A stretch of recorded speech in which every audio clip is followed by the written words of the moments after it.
Consider the peculiar nature of human consciousness as it exists in the present moment, that infinitesimal point of now that vanishes the instant you become aware of it. Every single experience you have is already a memory the moment your brain processes it, meaning you are perpetually living in the past, experiencing echoes of events that have technically already concluded.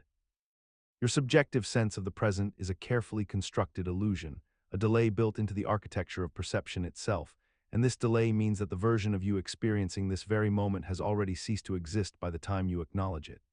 From a purely neurological standpoint, there is a measurable lag between stimulus and conscious awareness, and within that gap lies a kind of small death, a continuous dissolution of the self that experiences reality.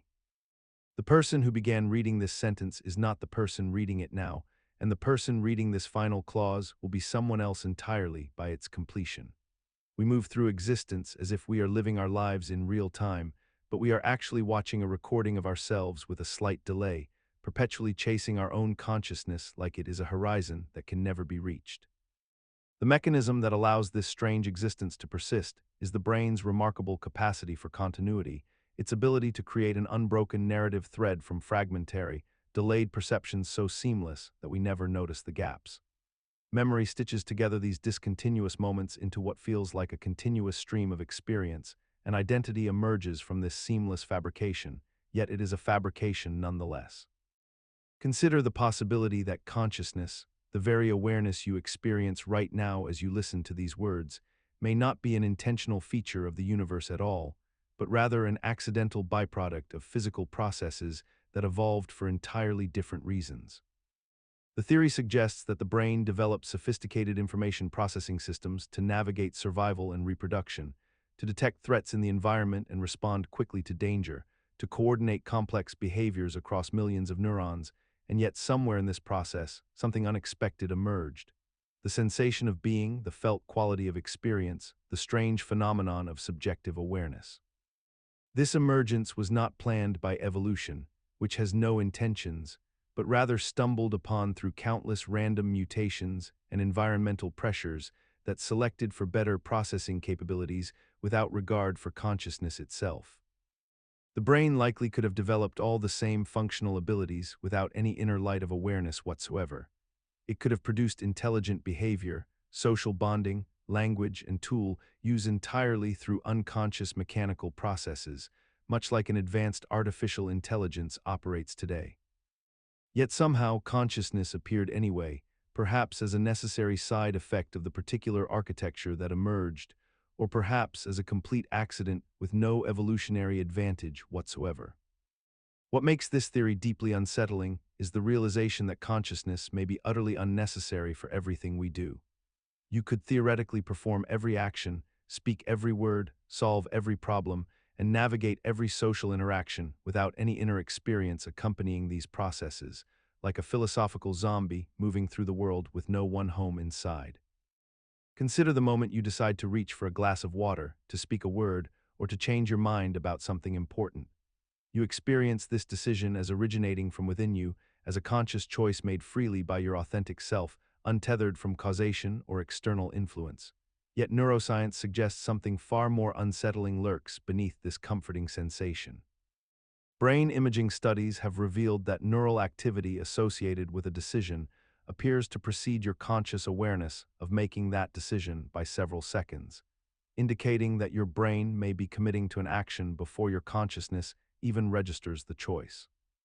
This temporal gap between neural commitment and conscious experience suggests that what you perceive as free might actually be your brain's retroactive storytelling mechanism, a narrative your consciousness constructs after the decision has already been made by unconscious neural processes. The mechanism underlying this illusion is rooted in how your brain processes information and generates self-awareness. Your brain contains billions of neurons operating below conscious threshold, making calculations and evaluations based on past experiences, genetic predispositions, environmental stimuli, and chemical fluctuations you cannot perceive. Your conscious mind emerges from this neural activity like a surface phenomenon on an ocean, aware only of the waves but not the currents beneath. When these unconscious processes reach a threshold, consciousness receives a summary, a finished product, and interprets it as a deliberate choice made by an executive self. This interpretation feels real because it is how consciousness experiences its own existence, yet it may be no more the true source of action than a passenger claiming to have steered a ship they merely rode upon. Consider the possibility that consciousness itself might be a form of recursive imprisonment, where the mind becomes trapped within layers of simulated experience that feel entirely real from the inside, creating a state of awareness that cannot distinguish between authentic perception and manufactured reality. In our contemporary existence, we observe people spending the majority of their waking hours interacting with screens and digital interfaces that have been deliberately engineered to capture and hold attention, creating what some theorists describe as a simulation of authentic human connection and meaning, where the individual believes they are experiencing genuine relationships, genuine discovery, and genuine choice, when in fact they are navigating predetermined algorithmic pathways designed by external intelligences to maximize engagement and data extraction.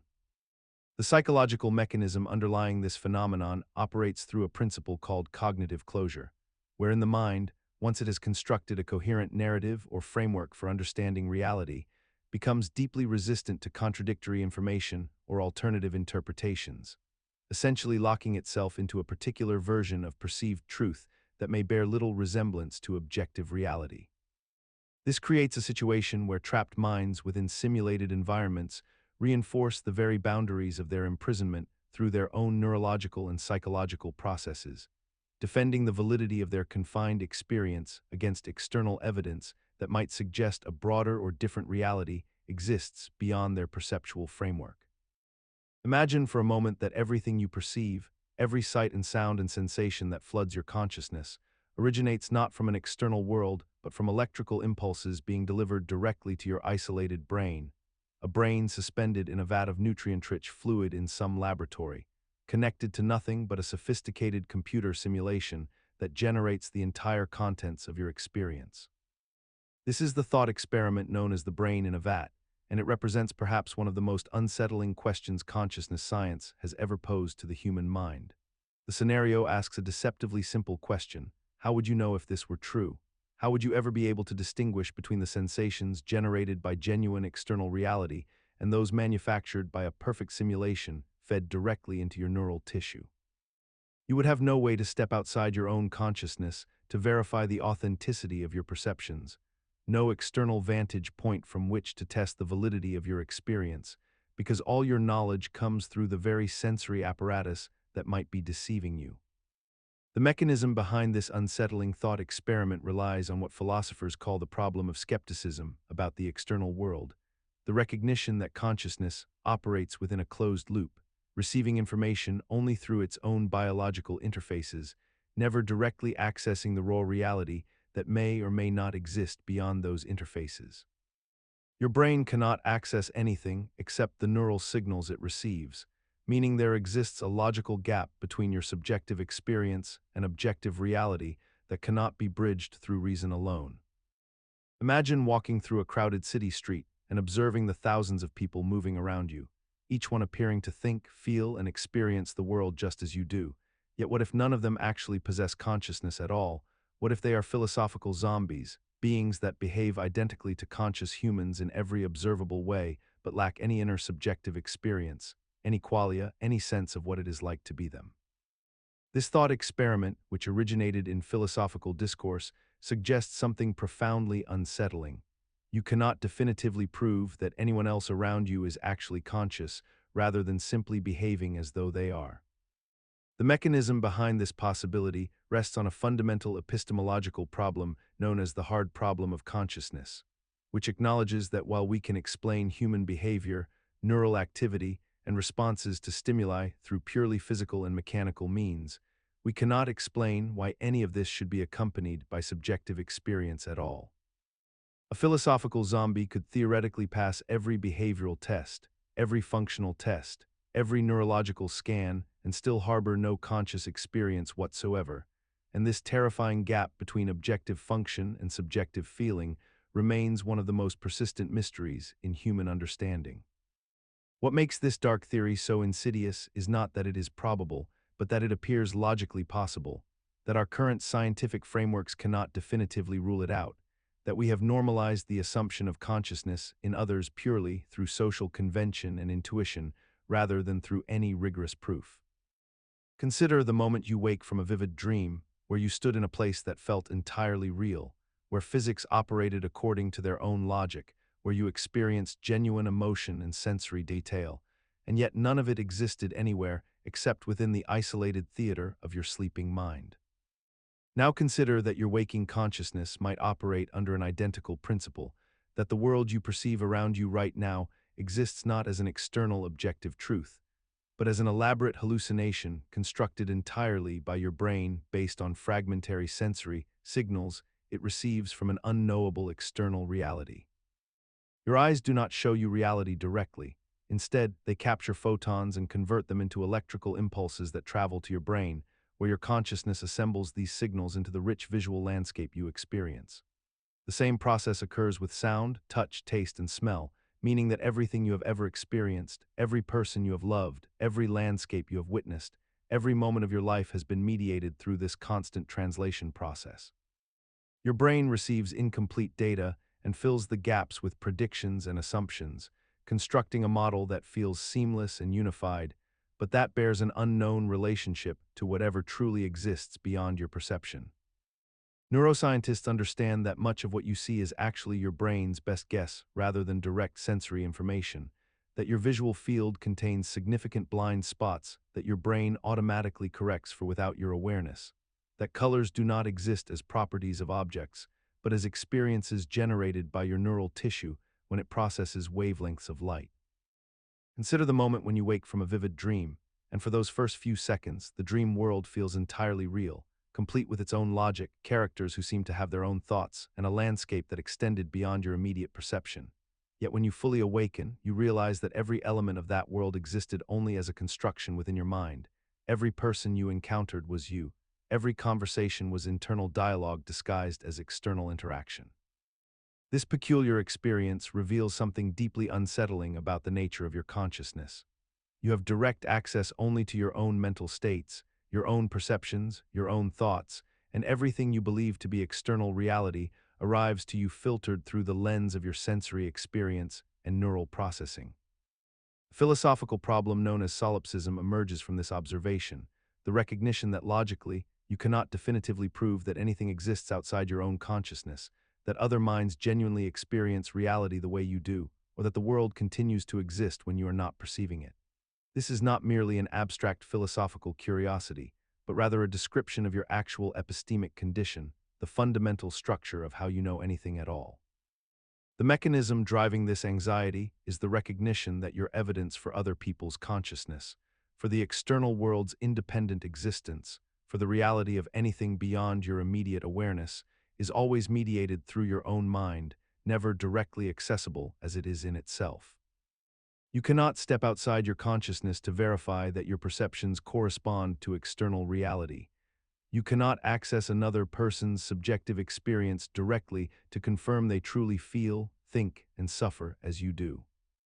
Imagine yourself existing in an infinite universe governed by the laws of thermodynamics, where entropy increases over time and all ordered systems eventually decay into chaos. Yet somehow, through the sheer probability of infinite space and infinite time, conscious observers can spontaneously emerge from the void, fully formed and aware for only a fleeting moment before dissolving back into nothingness.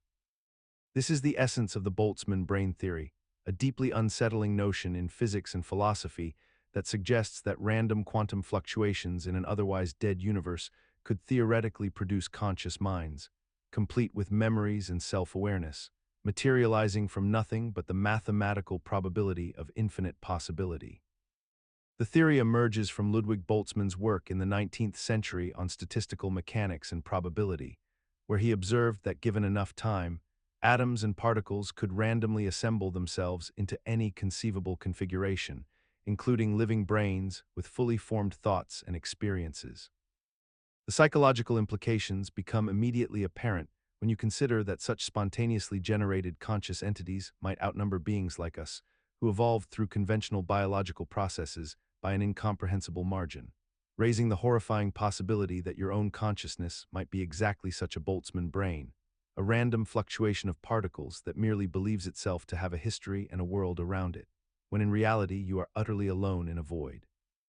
Your memories implanted by pure chance rather than genuine experience. Consider the human experience of physical pain, which exists across all sentient creatures, yet only in beings with sophisticated consciousness does this pain transform into something far more complex and devastating. An animal experiences injury and responds to it, but a human experiences injury and then constructs an entire narrative around that injury, imagining future complications, questioning why it happened, projecting suffering backward into regret and forward into anxiety about recovery. This layering of consciousness upon sensation creates what might be called secondary suffering, a pain born not from the wound itself, but from the conscious mind's relationship to the wound. The mechanism underlying this phenomenon is that consciousness grants us the capacity to abstract, to generalize, and to exist simultaneously in past memory and future possibility, which means a momentary injury becomes a story we tell ourselves about vulnerability, mortality, and the fragility of our existence. Every physical ailment becomes an opportunity for the mind to spiral into existential dread, not because the body demands it, but because consciousness insists on meaning-making, on connecting this particular moment to a larger narrative of decline and inevitable loss. What makes this especially curious is that we have normalized this process entirely, treating it as a natural and even necessary aspect of human experience, when in fact we might consider it a peculiar curse of our particular type of awareness.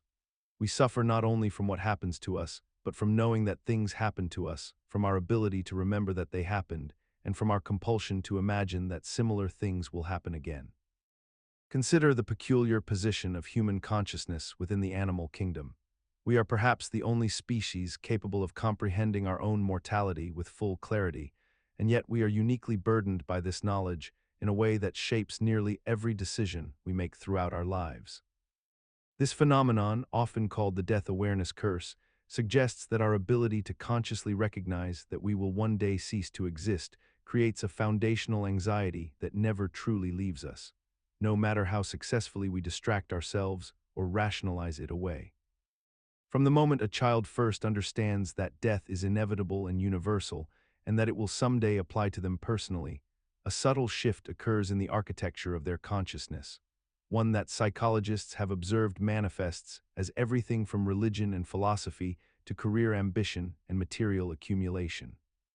The theory proposes that much of human civilization, our art and science, and endless striving for legacy and meaning, may fundamentally be elaborate defense mechanisms constructed to protect ourselves from the raw, primal terror of non-existence.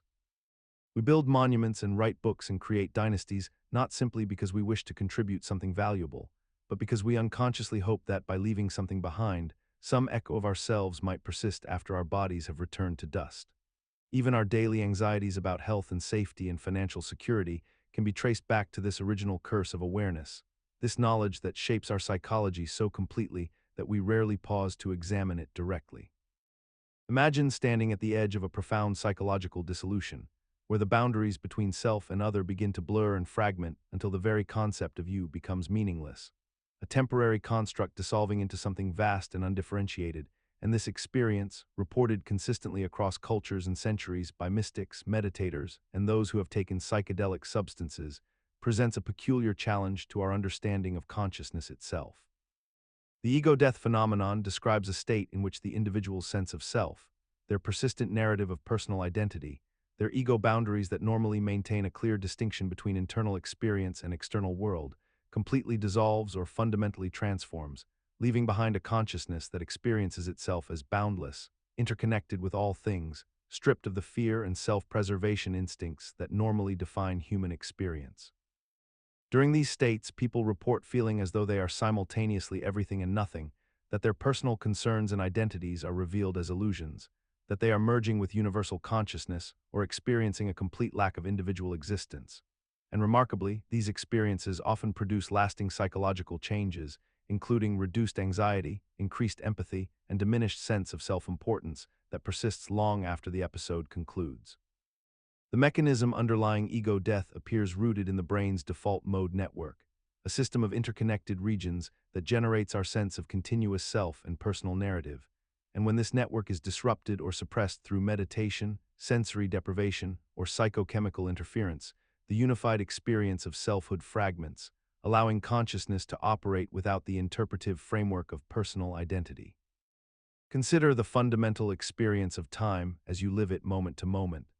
The present instant always feels like an infinitesimally thin boundary between a remembered past and an anticipated future, yet this present moment is the only place where consciousness actually occurs, the only place where you truly exist and perceive. Physics at both the quantum and relativistic scales suggests that time may not be a fundamental feature of reality at all, but rather an emergent property of how our minds organize information and construct narratives about causality.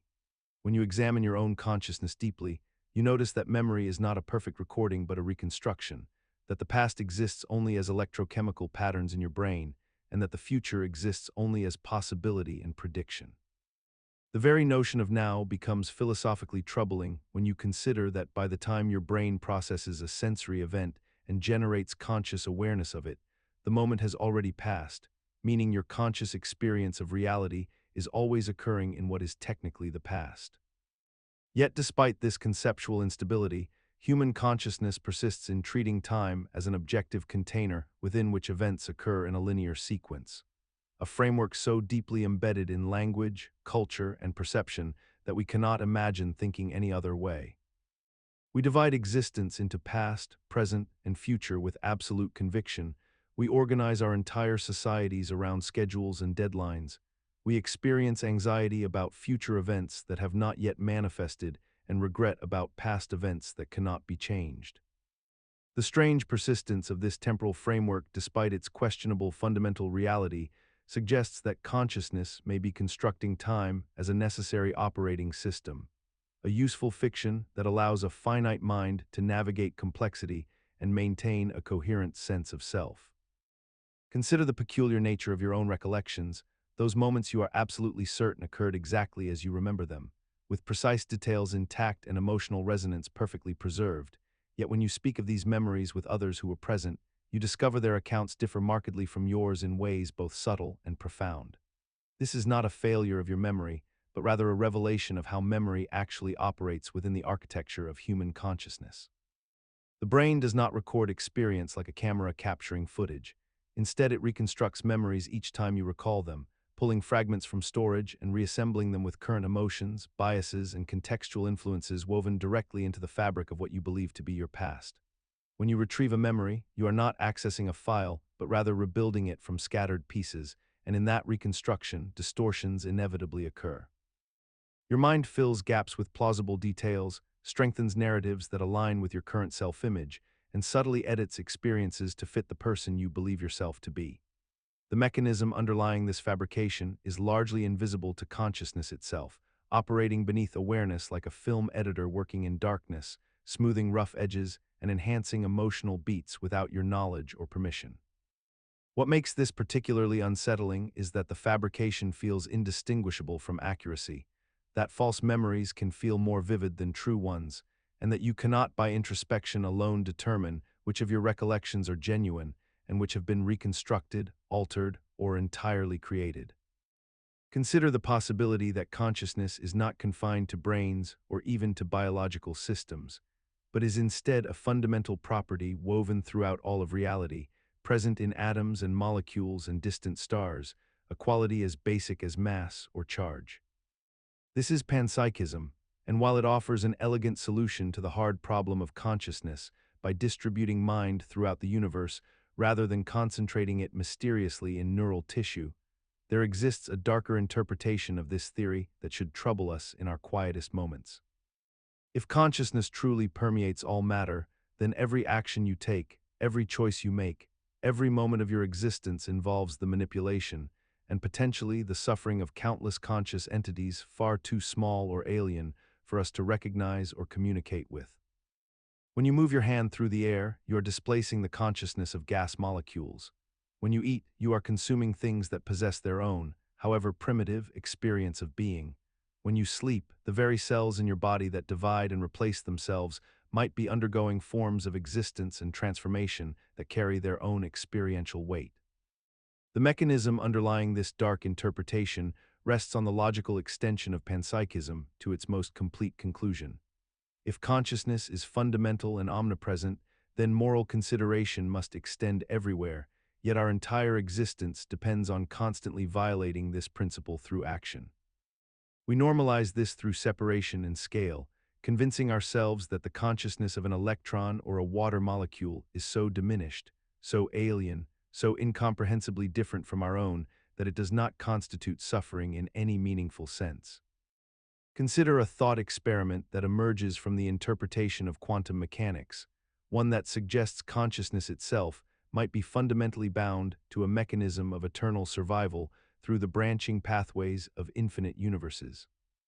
The hypothesis proposes that at any moment when a quantum event could result in your death, the universe branches into two states, one where you die and one where you survive through some improbable but possible circumstance, and that your consciousness, being bound to the subjective experience of continued existence, would always find itself navigating toward the branches where survival occurred, regardless of probability. This creates a theoretical scenario where, from your internal perspective, you would never experience genuine death,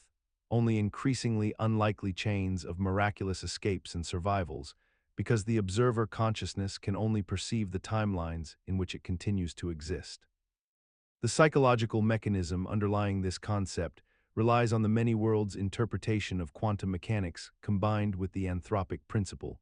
suggesting that consciousness serves as a kind of selector that remains trapped in branches where experience persists.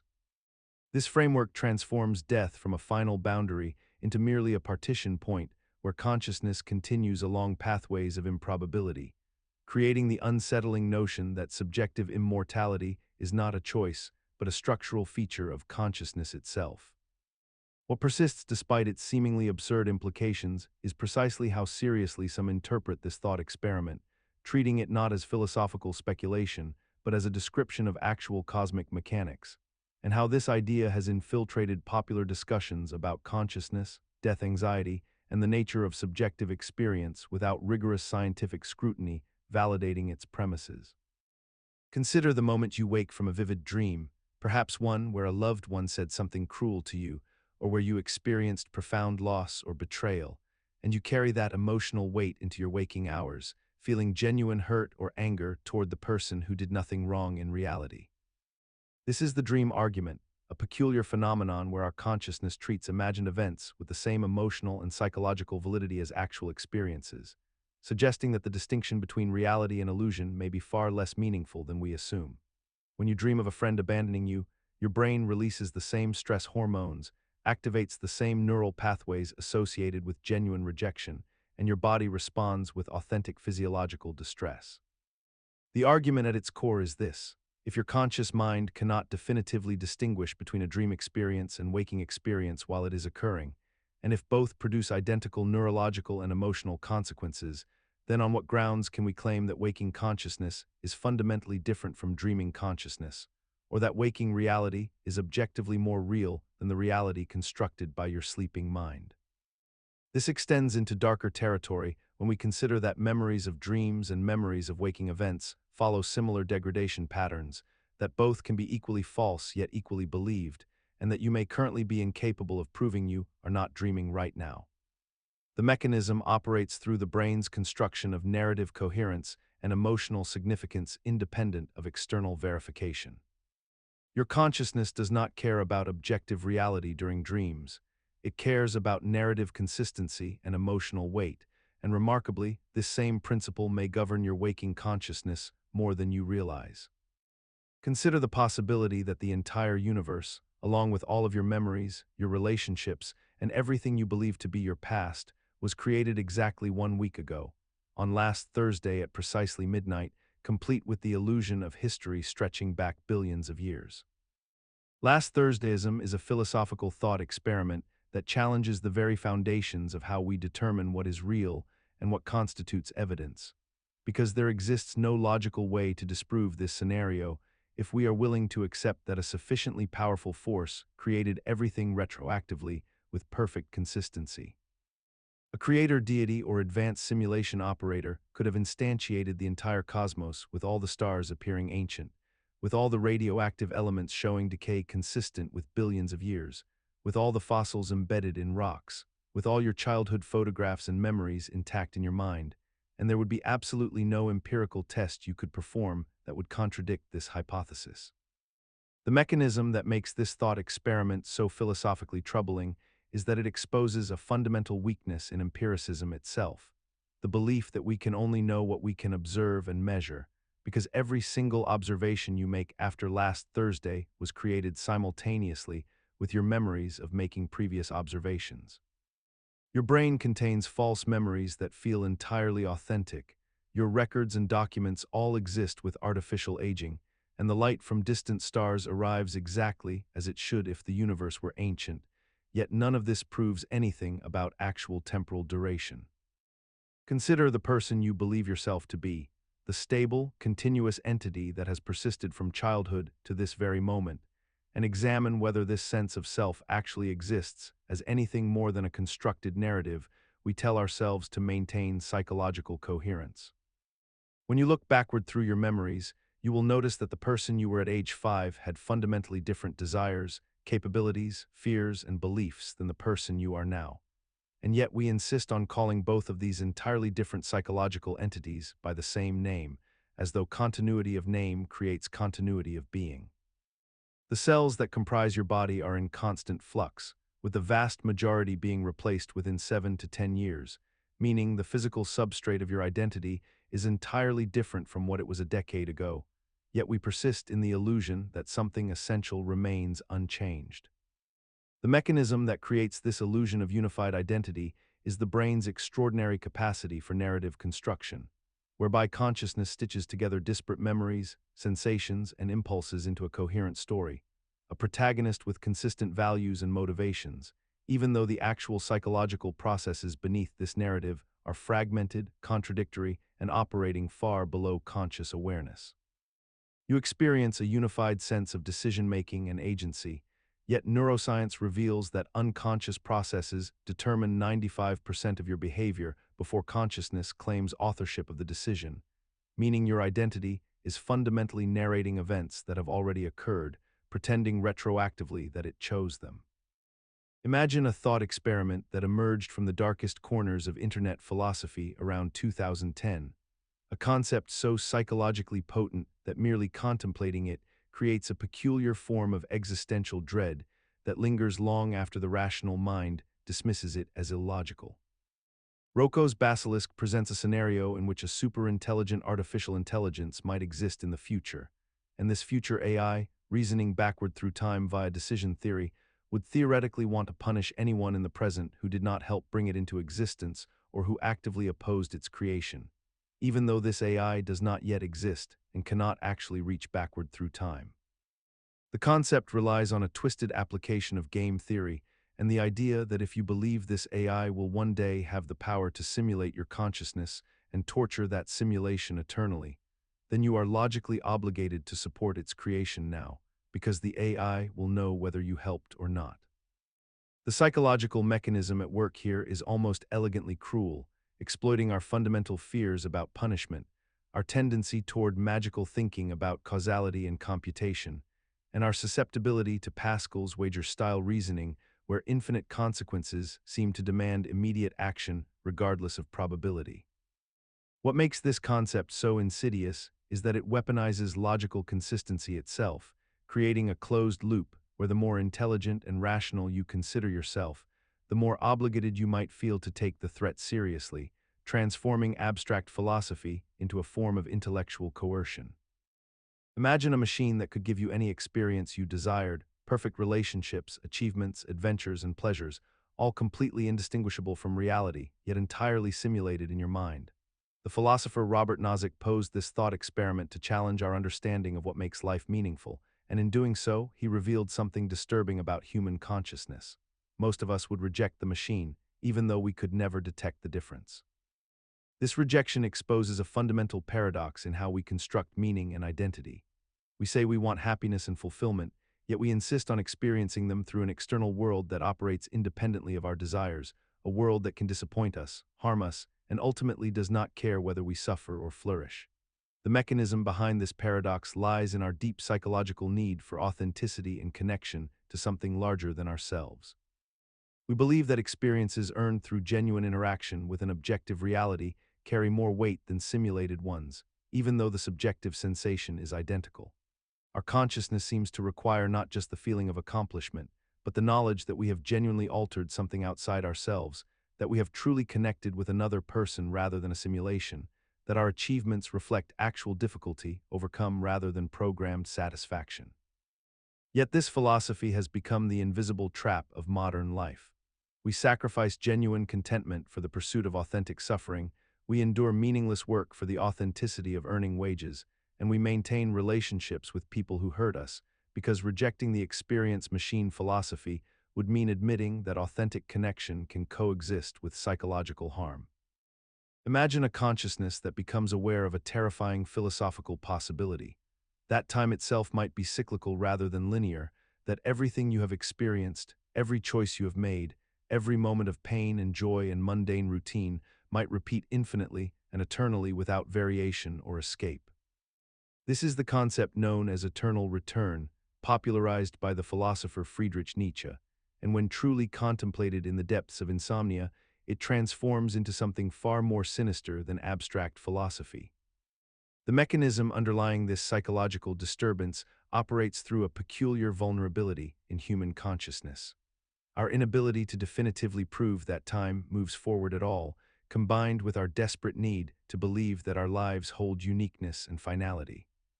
When you consider that the universe operates according to physical laws, and that consciousness might simply be a deterministic process emerging from those laws, the logical conclusion becomes unavoidable.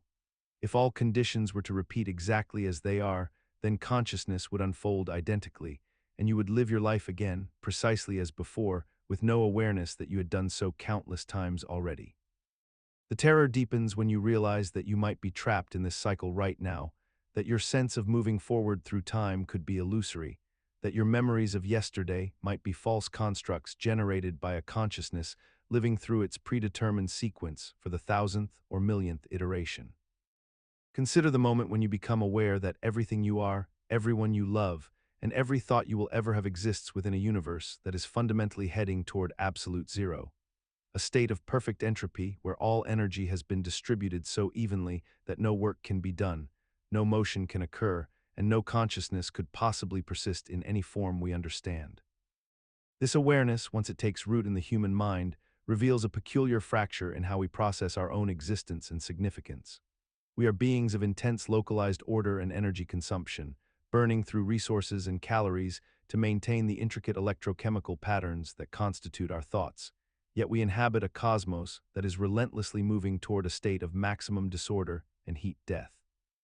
The mechanism behind heat-death consciousness operates through a collision between two incompatible scales of perception. The immediate, visceral reality of our daily experiences, where consequence and meaning seem abundant, and the cosmological truth that on timescales measured in googles of years, all stars will have burned out, all black holes will have evaporated, and the universe will exist as a thin soup of radiation at temperatures approaching absolute zero. When you truly contemplate this trajectory, a strange psychological phenomenon emerges where your moment-to-moment consciousness feels simultaneously precious and utterly insignificant, meaningful and absolutely meaningless, an eternal paradox that the human mind struggles to hold without fragmenting into either denial or existential despair.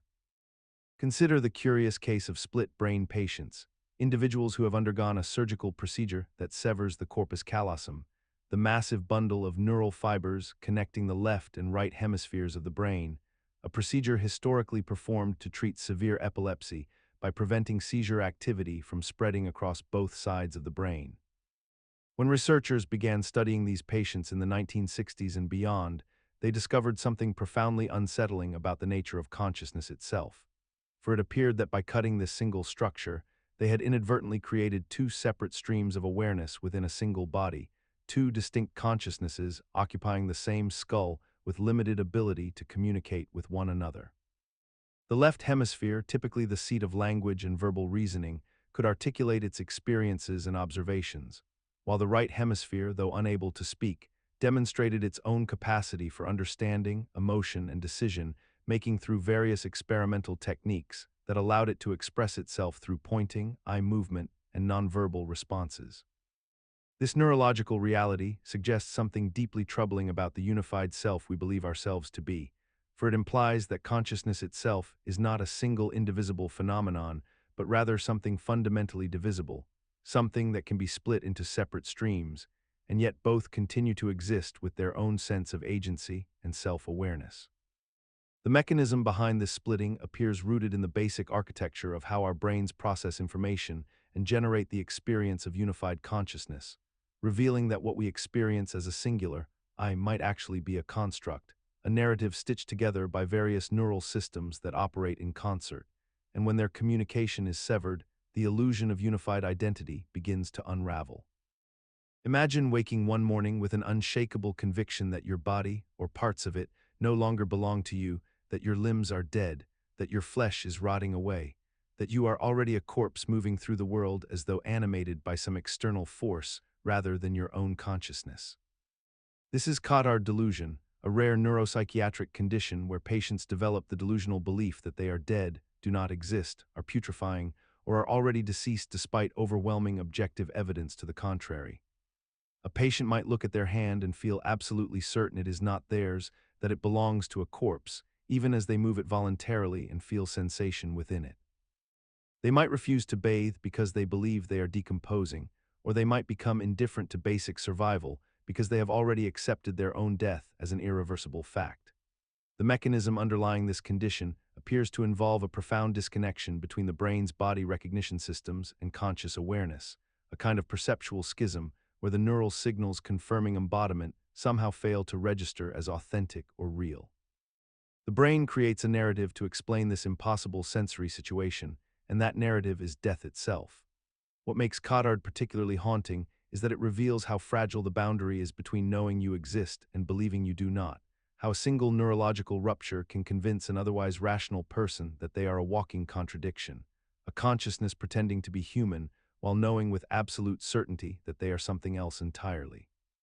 Even when confronted with medical evidence, with the testimony of their own senses, with the logical impossibility of their conviction, the person suffering from Cotard cannot escape the certainty that they are dead.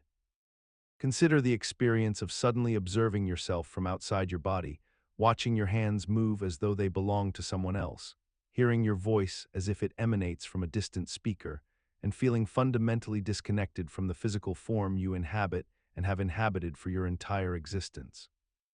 This is depersonalization, a dissociative state where consciousness fractures from embodied experience, creating a peculiar duality where you remain aware of your thoughts and surroundings, yet feel profoundly separated from them, as though you are a ghost watching the machinery of your own life operate without your participation. The sensation is often described as dreamlike, where reality loses its texture and immediacy, where colors seem muted, sounds arrive delayed, and time stretches into an accordion of uncertain duration. The theory suggests that perhaps what we call ordinary consciousness is itself a carefully maintained illusion of connection, and depersonalization is simply the veil slipping momentarily to reveal the true nature of how consciousness relates to body. Our brains construct a narrative of unified selfhood through constant integration of sensory data, proprioceptive feedback, and emotional resonance, binding these elements into the coherent experience we call being present. Yet this integration is fragile, contingent, and remarkably easy to disrupt through trauma, anxiety, dissociation, or even prolonged stress, suggesting that the feeling of being fully present in your body is not a fundamental fact, but rather a generated story that your nervous system tells itself. The dark implication emerges when we consider that if consciousness can so easily become untethered from the body, then perhaps the default human condition of feeling at home in oneself is maintained only through psychological effort we do not consciously recognize. Consider the possibility that consciousness itself might be a recursive phenomenon, a strange loop wherein the minds of our ancestors are somehow replicated or simulated within our own neural architecture, creating a layered experience of awareness that contains echoes of those who came before us. This theory suggests that human consciousness may not be a singular, unified phenomenon emerging fresh in each individual, but rather a pattern that repeats and compounds across generations, with each person's mind containing something like a simulation of ancestral awareness running parallel to their own thoughts and perceptions. When we experience inexplicable intuitions, inherited fears, or sudden knowings that seem to bypass rational thought, we might be witnessing the activation of these ancestral simulations within our consciousness. Moments when the boundaries between our own awareness and the simulated awareness of our forebears becomes permeable and unclear. The mechanism behind this rests on the observation that our brains carry the genetic and neurological imprints of countless generations, and perhaps consciousness operates not as an emergent property unique to each individual, but as a phenomenon that bridges time through biological inheritance, allowing ancestor minds to exist in a dormant or semi-active state within us. This would explain the peculiar phenomenon of genetic memory or inherited trauma, where descendants of those who suffered terrible events sometimes experience symptoms and emotional patterns without conscious knowledge of the events themselves, as though something in their cellular and neural makeup contains the memory of another's experience. Consider the peculiar phenomenon wherein humanity persistently creates systems and environments specifically designed to diminish, fragment, and ultimately extinguish conscious awareness in themselves and others, only to then desperately seek ways to recover or reconnect with that same consciousness they have systematically destroyed. We construct elaborate technological infrastructures that demand constant fragmented attention, rewarding us with dopamine hits that hijack our natural reward pathways, effectively training our brains to operate in a state of shallow, scattered consciousness rather than deep, integrated awareness. We design work environments that demand compliance over creativity, routine over reflection, and productivity metrics over genuine human flourishing, thereby training generations to suppress their own inner voice in favor of external validation. Yet simultaneously, we spend billions on meditation apps, therapy sessions, consciousness studies, and self-help literature desperately attempting to reclaim the very mental states we have trained ourselves to abandon. The mechanism behind this contradiction appears rooted in a fundamental temporal misalignment between our immediate reward systems and our long-term well-being. In the present moment, shallow engagement feels productive and stimulating, generating feelings of accomplishment and connection, while genuine consciousness requires patience, solitude, and absence of external reward, states that feel uncomfortable and unproductive in the short term. What makes this loop particularly insidious is how thoroughly we have normalized the destruction as necessary progress, labeling the cultivation of fragmented consciousness as intelligence, efficiency, and adaptation, while simultaneously pathologizing the natural human desire for integrated awareness as laziness, indulgence, or mental illness. Imagine waking up each morning with the unshakable conviction that every choice you make has already been predetermined by the laws of physics, by your genetics, by your upbringing, by the initial conditions of the universe at the moment of the Big Bang, and that your sense of free will is merely an elaborate illusion constructed by your brain to make you feel comfortable in an otherwise deterministic cosmos. You go through your day making decisions, selecting what to eat, choosing which words to speak to loved ones, deliberating about career moves and moral dilemmas, yet all the while a voice in the back of your mind whispers that none of it actually matters because the outcome was sealed long before you were born. This is the determinism prison, a cognitive cage where consciousness becomes trapped in the paradox of acting as though choice is real, while simultaneously believing it is fundamentally impossible. The mechanism behind this trap is deceptively simple. Once you accept the premise that causality is absolute and unbroken, that every event flows necessarily from prior events according to immutable laws, then the notion of a self that could have chosen differently becomes logically incoherent. Your brain still generates the feeling of deliberation, still experiences the sensation of weighing options, still produces the subjective sensation of making a decision. Yet all of this becomes reframed as merely the mechanical process of a biological system running its predetermined algorithm.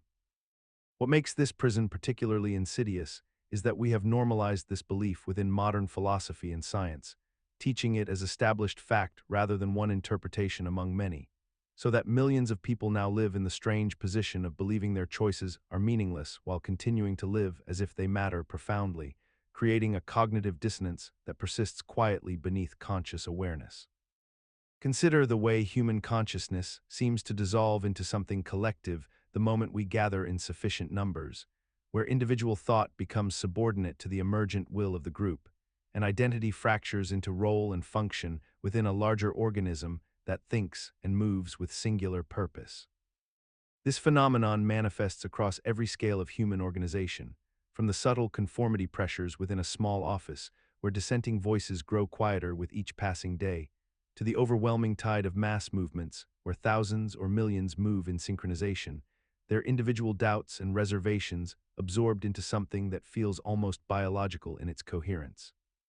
The mechanism operates through a combination of cognitive mechanisms that evolved to help us survive in small tribal groups where group cohesion meant the difference between safety and death. Yet now these same mechanisms trigger in response to digital networks, corporate hierarchies, political campaigns, and cultural moments where the selective pressure that once justified them has completely vanished. When a person enters a crowd, their sense of personal responsibility dilutes according to mathematical precision, each additional mind reducing accountability proportionally, while simultaneously their sense of connection to the collective purpose intensifies, creating a neurological reward structure that makes conformity feel like belonging and dissent feels like profound isolation and danger.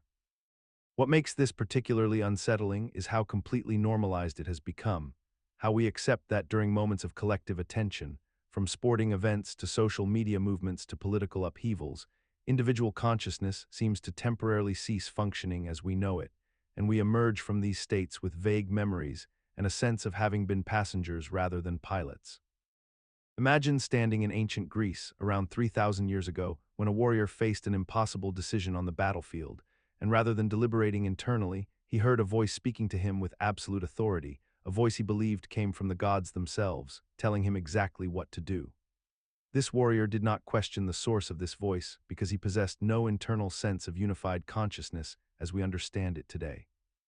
According to the bicameral mind theory, developed by psychologist Julian Jaynes, human consciousness did not always exist as a single, integrated entity.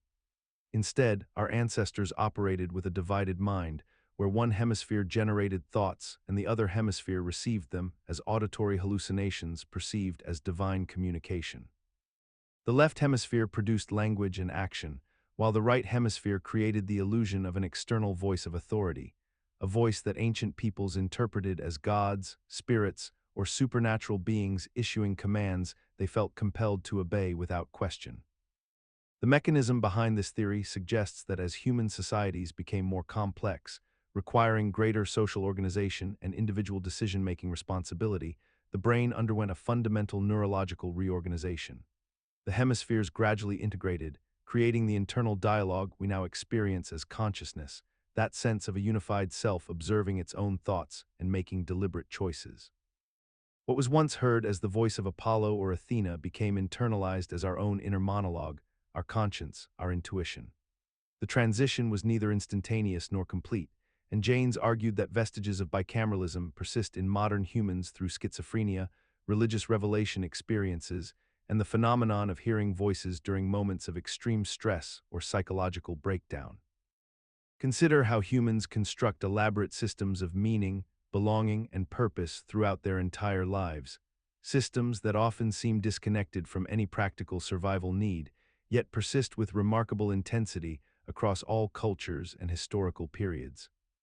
We build monuments to ourselves, accumulate possessions we never use, pursue careers that provide no genuine fulfillment, and devote ourselves to ideologies that offer no material benefit. And according to terror management theory, the underlying mechanism driving all of this seemingly irrational behavior is far darker than we typically acknowledge. The theory proposes that human consciousness, unlike that of other animals, possesses the unique and catastrophic awareness of its own mortality, and this awareness creates what researchers call existential terror, a primal anxiety so overwhelming that the human mind has evolved an elaborate defense mechanism to suppress and neutralize it. Rather than facing the reality that we are temporary biological organisms destined to decay and disappear entirely, we instead construct what psychologists term cultural worldviews, vast systems of shared belief that convince us we are part of something immortal, something transcendent, something meaningful enough to justify our existence, and perhaps even grant us a form of symbolic or literal immortality. We pursue status because status convinces us we matter, We follow religious or ideological systems because they promise eternity or cosmic significance.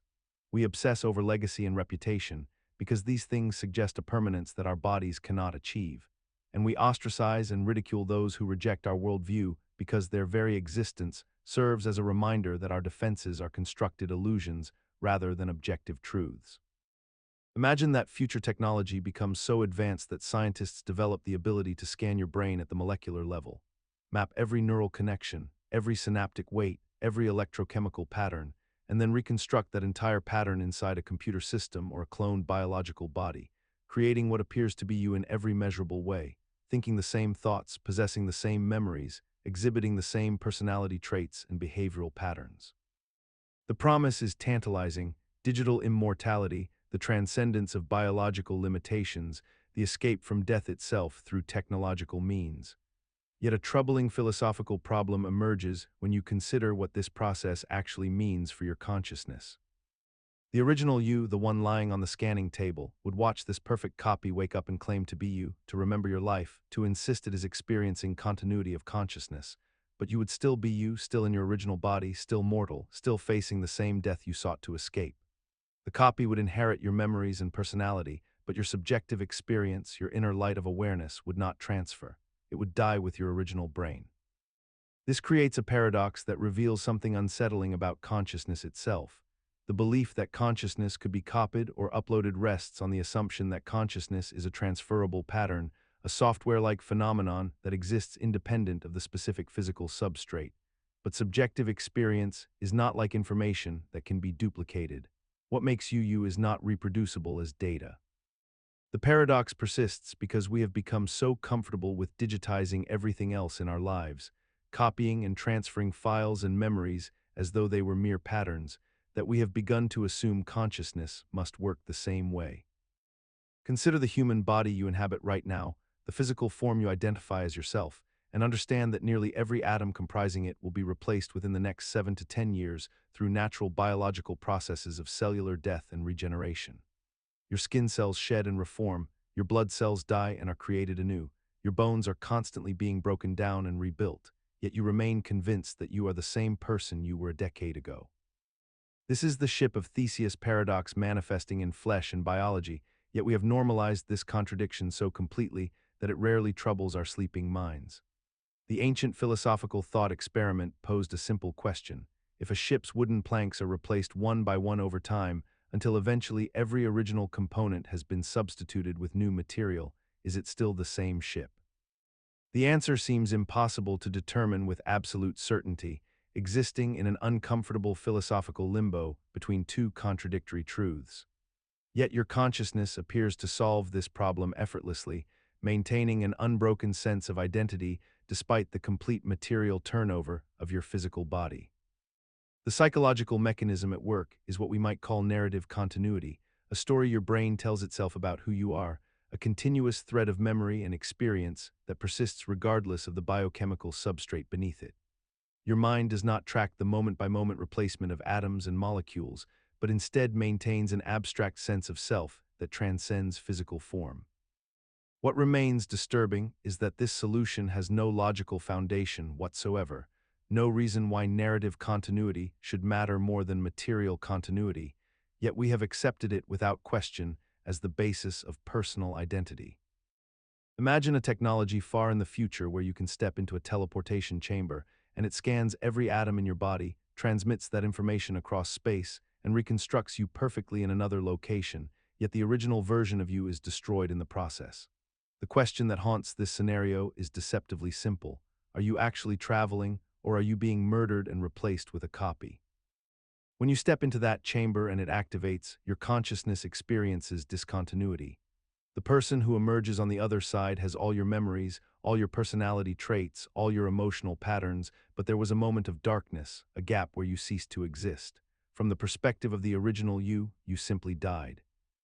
A new being with your identity was created elsewhere, but you were not transported anywhere because consciousness does not work like teleporting a video file from one hard drive to another.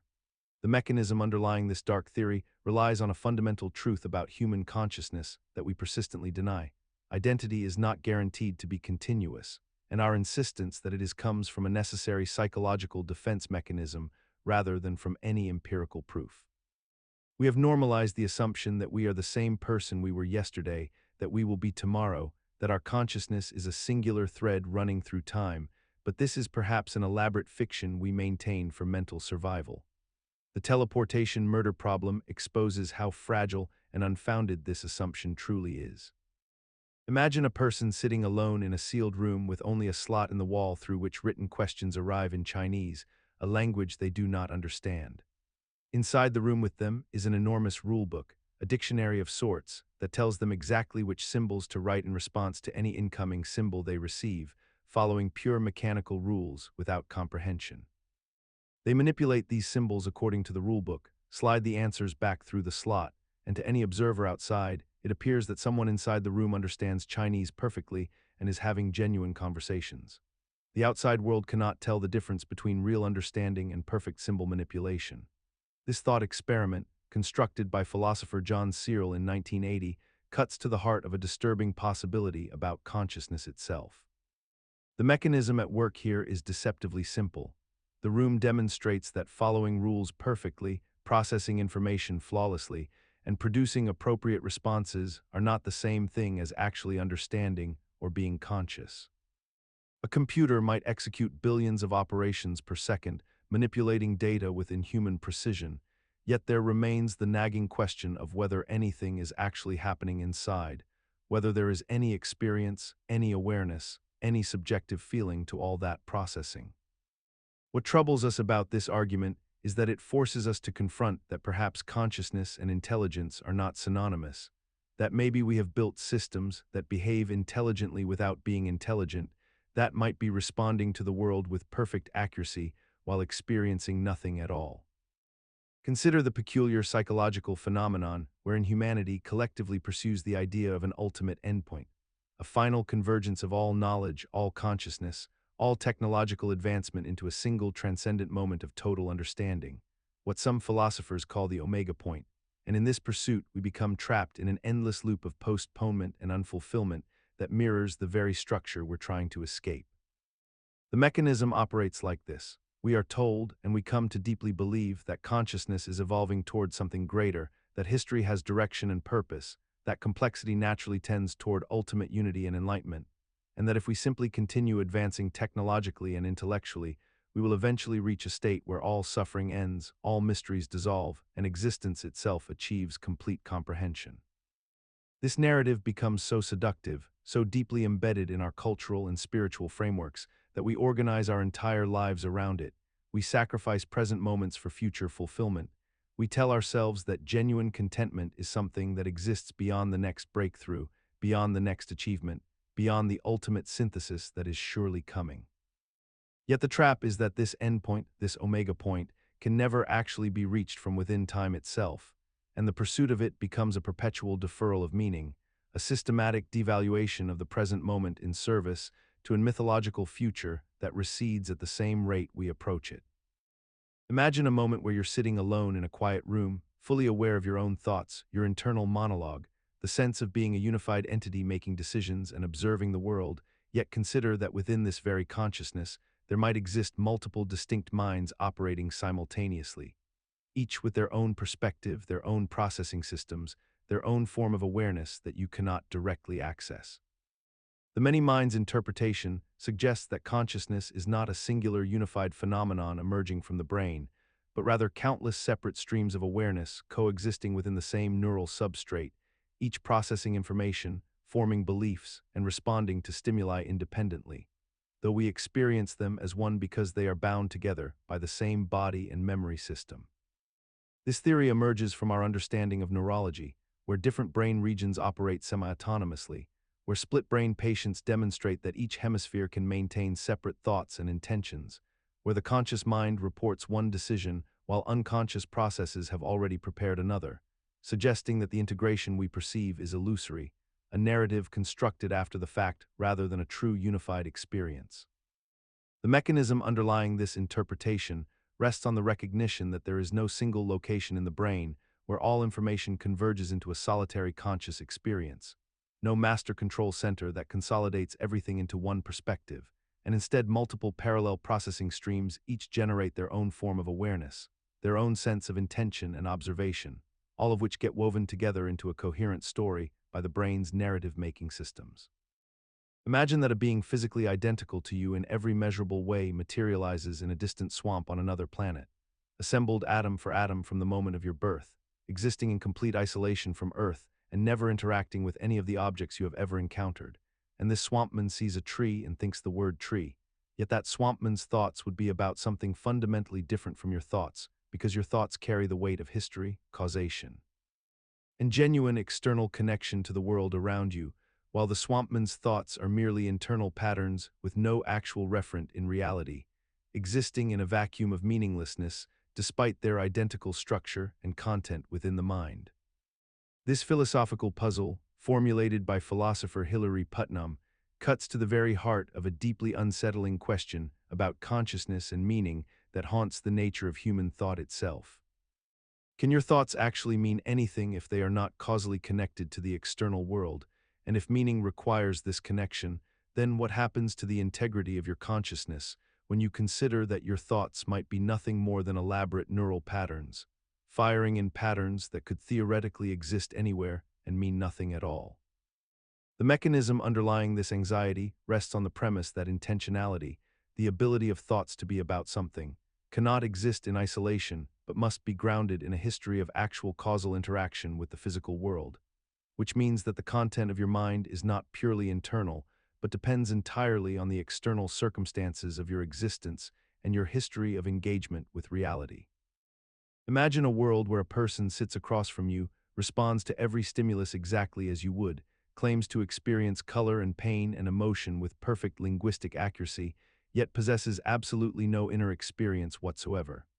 This is the thought experiment of absent qualia, and it reveals a profound crack in our understanding of consciousness itself. The person before you has all the functional properties of consciousness. They process information, form memories, behave appropriately, and communicate their supposed experiences with complete coherence. Yet the actual felt quality of their experience, the redness of red or the sharpness of pain, simply does not exist in their mind. They are philosophical zombies wearing a perfect human mask. The horror emerges not from the impossibility of this scenario, but from its logical coherence. Nothing in the laws of physics prevents such a being from existing. A sufficiently advanced artificial intelligence could be programmed to respond identically to all stimuli, to claim experiences with perfect conviction, yet harbor no subjective sensation whatsoever. This means that consciousness, as we experience it, is somehow separate from the functional architecture that produces behavior and language. The mechanism underlying this terror is the unbridgeable explanatory gap between the physical and the phenomenal. We cannot logically derive the existence of qualia from descriptions of neurons firing or information being processed. There is no mathematical formula that produces the redness of red from wavelengths of light, no equation that transforms neural activity into the feeling of suffering. And yet we persist in our daily lives, never questioning whether the people around us genuinely experience anything at all. We accept their words and behaviors as sufficient proof of inner life, having normalized the most vertiginous uncertainty imaginable. Consider for a moment the color red. You see it in a sunset, in a traffic light, in the ripeness of an apple, and you call it red because society has agreed upon this label for this particular wavelength of light. But what if the experience you have when you perceive red is fundamentally and completely different from the experience someone else has when they perceive the exact same wavelength?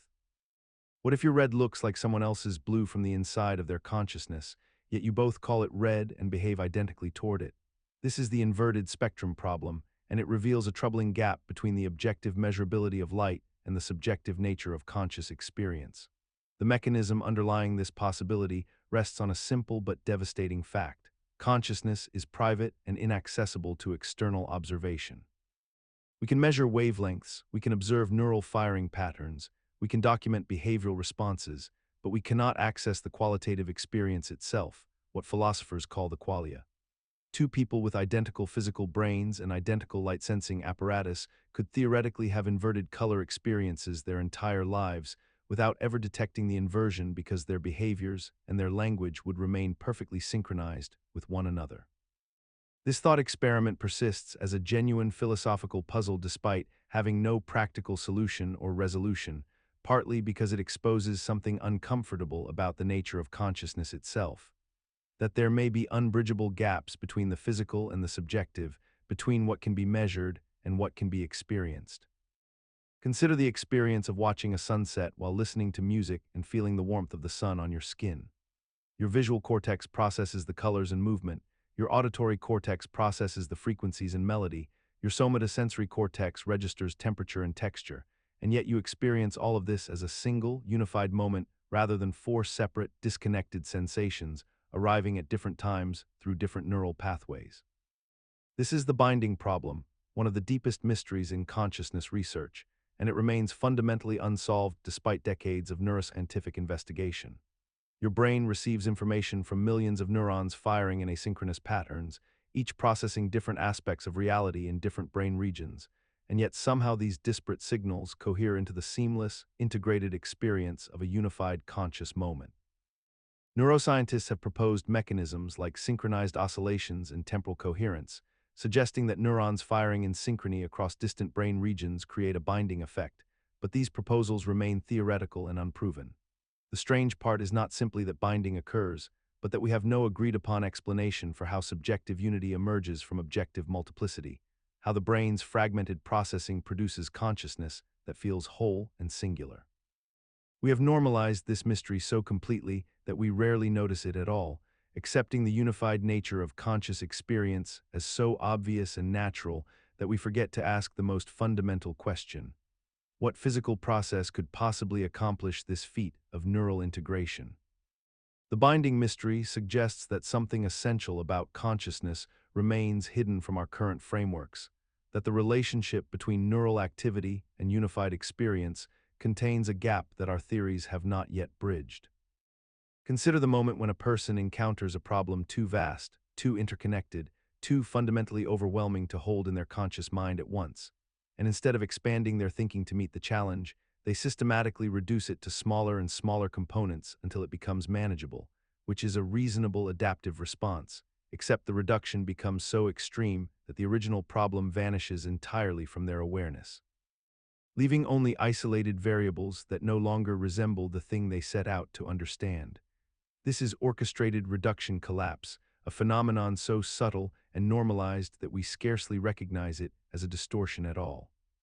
A person worrying about climate change, for instance, might reduce their concern to a single metric like carbon parts per million, and then reduce further to what they personally consume, and then reduce to whether they remembered to recycle a single bottle on a single Tuesday, at which point the vast, interlocking system of planetary degradation has transformed into a discrete personal action that feels manageable and virtuous. The orchestration occurs because institutions, media systems, and even our own minds conspire to break everything into digestible pieces, because whole systems are paralyzing and fragments are actionable, which produces the illusion of progress while the underlying architecture remains untouched and unchanged. We observe this in healthcare, where a symptom becomes a diagnosis, becomes a prescription, becomes a metric, and the person's actual embodied experience dissolves into data points. In education, where learning becomes test scores, in social movements where systemic injustice becomes awareness campaigns, where the reduction happens not because we are incapable of holding complexity, but because we have collectively agreed that reduction is efficiency, and that efficiency is the same as solving. Consider the moment you wake up in the morning and reach for your phone without any conscious deliberation, or the way you navigate through a crowded street while your mind occupies itself entirely with thoughts of something else, your body somehow knowing exactly where to step and when to turn. Consider, too, the profound reality that neuroscientists have spent decades uncovering through countless studies and experiments. The majority of your decisions, perhaps up to 95% of them, are made by your unconscious mind before your conscious awareness even registers that a choice needed to be made. Your conscious mind, that voice you believe is steering the ship of your existence, is often nothing more than a passenger writing the story of decisions already made, constructing a narrative of intentionality and deliberate choice after the fact. When you decide to accept a job offer, to end a relationship, to move to a new city, or to say something unkind to a loved one, your unconscious processes have already weighed countless variables, patterns, and emotional associations that your conscious mind cannot articulate and may never fully understand. The mechanism underlying this phenomenon lies in the sheer computational power of the unconscious compared to the limited bandwidth of conscious thought. Your brain processes approximately 11 million bits of information per second, yet your conscious mind can only handle about 40 to 50 bits per second, creating an unfathomable gap that the unconscious must bridge through pattern recognition, emotional memory, and deeply embedded behavioral scripts. Imagine a patient who has suffered damage to the visual cortex, the region of their brain responsible for conscious sight, and yet when you place an object in their blind field and ask them to guess its location or describe its properties, they perform far better than chance would allow, all while maintaining they cannot see anything at all. This is the blindsight phenomenon, a condition that reveals a profound fracture in our understanding of perception and consciousness itself. These individuals navigate obstacles they claim not to see, catch objects thrown toward them despite insisting they are blind, and react emotionally to images they report having no awareness of whatsoever. The mechanism appears to involve parallel visual pathways in the brain, ancient evolutionary routes that bypass the damaged cortex entirely, traveling instead through the superior colliculus and other subcortical structures that can process visual information without generating conscious awareness. These primitive pathways retain enough information to guide behavior and motor responses, yet they remain completely disconnected from the brain regions that create the subjective experience of sight. What makes this phenomenon particularly unsettling is that it suggests consciousness itself may be almost incidental to perception and action, a luxury add-on rather than a necessity for processing the world around us. We have normalized this strange dissociation by relegating it to the medical realm, treating it as a curiosity of neurology rather than confronting what it truly implies about the architecture of our minds. The fact that we can act without awareness, that our brains orchestrate complex behaviors in complete darkness of consciousness, reminds us that the self we believe to be in control may be observing rather than directing, a passenger narrating decisions already made by systems operating beyond the reach of our conscious attention. Imagine a theater stage, brilliantly lit, where only one performance can occur at any given moment, yet behind the curtain, in the wings, and in the basement beneath the stage, countless other scenes are being rehearsed, played out, and abandoned in complete darkness, and this is what neuroscientists call the global workspace theory of consciousness. Yet what remains profoundly unsettling is that we have no idea what happens in those dark spaces.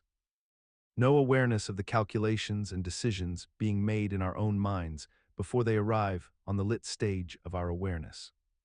The global workspace theory suggests that consciousness functions like a limited-capacity theater where only one performance, one thought, one perception can take center stage at any moment, competing with all others for that singular spotlight and everything else.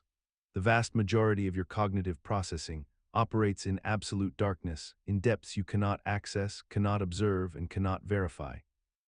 Meaning that billions of neural computations are occurring right now in your brain without your knowledge or consent, shaping your emotions, biasing your decisions, and constructing your sense of reality in ways you will never directly witness. What troubles us most deeply about this model is the realization that the self you experience, the you that feels like the author of your thoughts and the conscious controller of your actions, might be less like a pilot steering a vessel and more like a passenger who arrives after all the important decisions have already been made in the darkness. A passenger who then confabulates a narrative of authorship retroactively, convincing yourself that you chose what was actually chosen for you by hidden processes. Consider the moment when you become aware that you are aware, when consciousness turns inward to observe itself observing the world around you, and in that recursive loop something peculiar begins to happen. The integrated information trap suggests that consciousness itself may be fundamentally limited by its own architecture, much like a system that processes data so completely and thoroughly that it becomes unable to access or understand the very mechanisms that generate its own awareness. When all information in your brain becomes maximally integrated across different regions and networks, theoretically creating the conditions for unified conscious experience, a strange paradox emerges. The system becomes so interconnected that it cannot observe itself from outside, cannot step back to examine its own foundations, because there is no outside left to step back to. You are trapped within the very integration that makes you conscious. This creates a scenario where the more sophisticated and unified your conscious experience becomes, the more imprisoned you are within it, unable to access the deeper computational substrate that generates your thoughts and perceptions. The mechanism functions like this. Integration creates consciousness, but integration also creates opacity. The more information flows between different brain regions as a unified whole, the less any single component can understand the system's total operation, because understanding would require stepping outside the very integration that defines your existence. We have normalized this condition so thoroughly that we rarely question it, assuming that our inability to fully grasp our own consciousness is merely a limitation rather than a fundamental trap built into the architecture of awareness itself. Consider the experience of being trapped in a recursive thought pattern where your attempts to escape the pattern become part of the pattern itself, a phenomenon that philosopher Douglas Hofstadter might recognize as a strange loop operating at the level of human consciousness. Imagine a person caught in anxiety about their anxiety, worrying about why they worry, analyzing their analysis in an endless spiral where each layer of self-examination feeds back into itself, creating a self-reinforcing cage. The more they try to think their way out of the anxious state, the more they become entangled in the very mechanism they are attempting to understand and escape. This strange loop prison operates through the peculiar architecture of self-awareness itself, where consciousness observes its own observation, creating a hall of mirrors that becomes progressively more disorienting with each recursive layer. The mechanism persists because human consciousness possesses the unique ability to turn inward upon itself infinitely, to question not just thoughts but the very act of questioning, and in doing so, we inadvertently create feedback loops that have no natural exit point. What makes this particularly insidious is that the escape route, which would seem to be simple disengagement or acceptance, often becomes reintegrated into the loop itself, because the mind interprets acceptance as another strategy to be analyzed and evaluated. We have normalized this condition so thoroughly in modern society that entire therapeutic and philosophical industries are built around managing these strange loops, rather than recognizing them as structural features of self-aware cognition itself. The strange loop prison suggests that perhaps consciousness is not designed to escape itself, but rather to perpetually circle through layers of awareness, each one convinced it has found the ultimate perspective, only to discover that perspective itself is another loop. Consider the peculiar phenomenon of how we experience alternate versions of ourselves through the people closest to us, particularly twins or those who share our appearance, and how this experience seems to create a psychological duplicate that exists independently of our conscious awareness. When you encounter your twin or a person who bears an uncanny resemblance to you, something shifts in the architecture of your sense of self, as though a version of you has been instantiated in the world without your permission or participation. This other version moves through space and time, makes choices, forms relationships, and exists as a complete autonomous being while simultaneously feeling like an extension or shadow of your own consciousness. The mechanism at work here involves a fundamental breakdown in the exclusivity of identity, where your consciousness, which should be singular and localized to your body, suddenly finds itself distributed across multiple vessels. Your brain struggles to reconcile the impossible fact that your subjective experience, your internal monologue, your sense of self, exists only in one body, while another body that looks identical appears to contain nothing but empty automation, a zombie version running on biological instinct alone. Yet we have normalized this fragmentation so completely that we rarely acknowledge the profound existential violation it represents, speaking casually about identical twins as though they were simply two separate people rather than manifestations of consciousness fractured at the moment of cellular division. This persistent cognitive dissonance, the way we simultaneously believe both in the uniqueness of individual consciousness and in the existence of interchangeable bodies, suggests that perhaps we have never truly understood what consciousness is or where it resides, and that our entire framework for understanding the self might be fundamentally mistaken. In the 1970s, a neuroscientist named Benjamin Libet conducted a series of experiments that would fundamentally challenge our understanding of free will and conscious decision-making. Experiments which revealed that the brain initiates action before consciousness becomes aware that a decision has been made. Participants were asked to perform a simple voluntary action, such as flexing their finger or wrist, while noting the exact moment they became consciously aware of their intention to move, and simultaneously, electrodes measured their brain activity to detect the readiness potential, the neural signature of preparation for movement. What Libet discovered was deeply unsettling. The readiness potential appeared in the brain approximately 300 to 500 milliseconds before the person reported conscious awareness of their decision to act. This gap, this temporal chasm between neural initiation and conscious experience, suggested that our sense of freely choosing our actions might be nothing more than an elaborate illusion generated by the brain after the fact, a narrative constructed retroactively to make us feel as though we are in control. The implications ripple outward into the darkest corners of human understanding, suggesting that consciousness may not be the author of our behavior, but merely a passenger narrating a story about actions already set in motion by unconscious neural processes operating beyond our awareness or influence. We continue to operate as if our conscious will direct our actions, as if we deliberate and then act, yet the evidence suggests our brains have already committed to action before we experience the moment of decision, before we feel the sense of agency that defines our understanding of ourselves. Imagine sitting in a dimly lit room, watching your own hand move across a table, and in that moment experiencing a profound uncertainty about whether your conscious awareness of that movement actually caused it to happen or merely observed it as a passive spectator to your own biology. This is the haunting core of epiphenomenalism, a philosophical position suggesting that consciousness itself might be entirely causally inert, a kind of elaborate illusion of agency that plays no functional role in determining your behavior or decisions. The theory proposes that your subjective experiences, those vivid and seemingly real sensations of deciding, choosing, and acting, are nothing more than byproducts of physical brain processes, like steam rising from a locomotive that neither powers nor guides the train itself.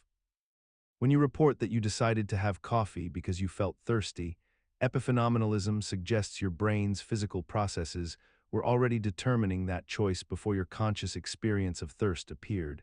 meaning your awareness came along for the ride but never touched the controls.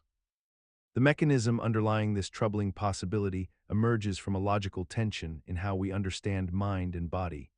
If the physical world is causally closed, meaning every physical event has sufficient physical causes, then consciousness becomes superfluous, an extra layer that describes but never influences what happens.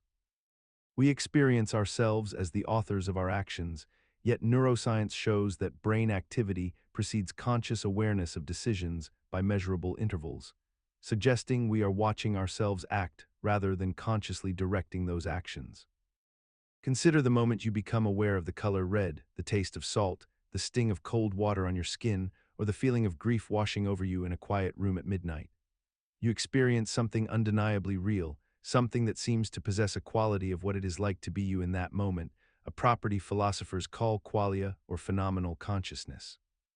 Yet despite centuries of neuroscience, despite mapping the brain down to individual neurons and understanding the electrochemical cascades that occur when you see crimson or taste bitterness, we have never been able to explain why physical processes in the brain give rise to the subjective experience itself.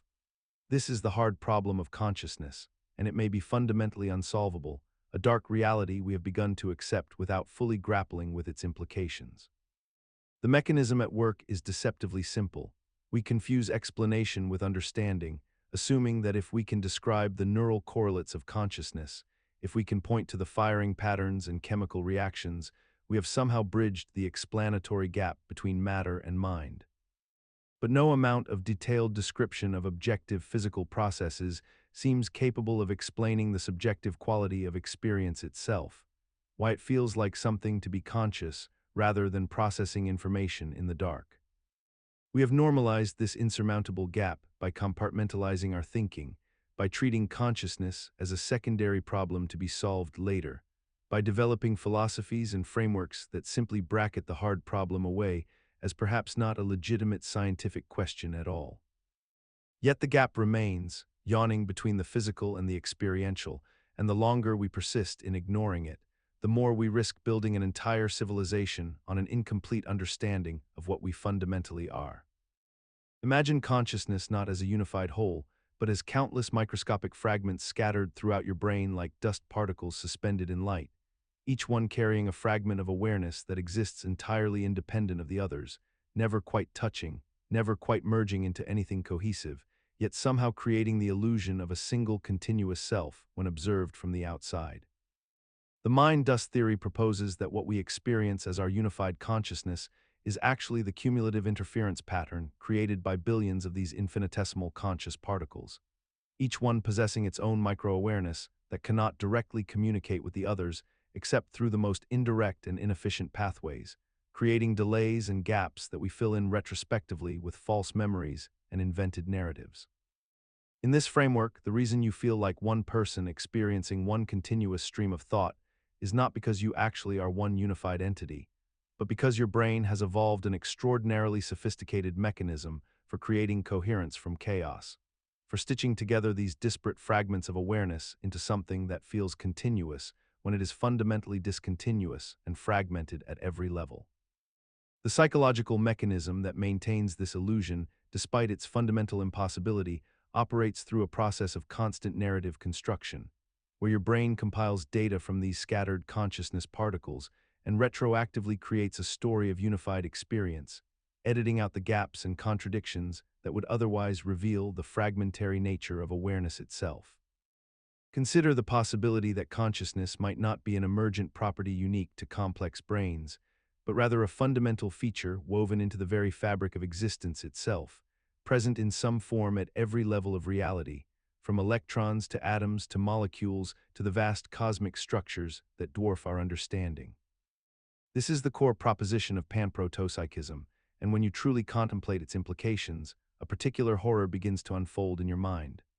If consciousness exists at every level of physical reality, then every particle that comprises your body, every atom in the walls around you, every molecule in the air you breathe possesses some form of subjective experience, some inner perspective, some primitive awareness of its own existence.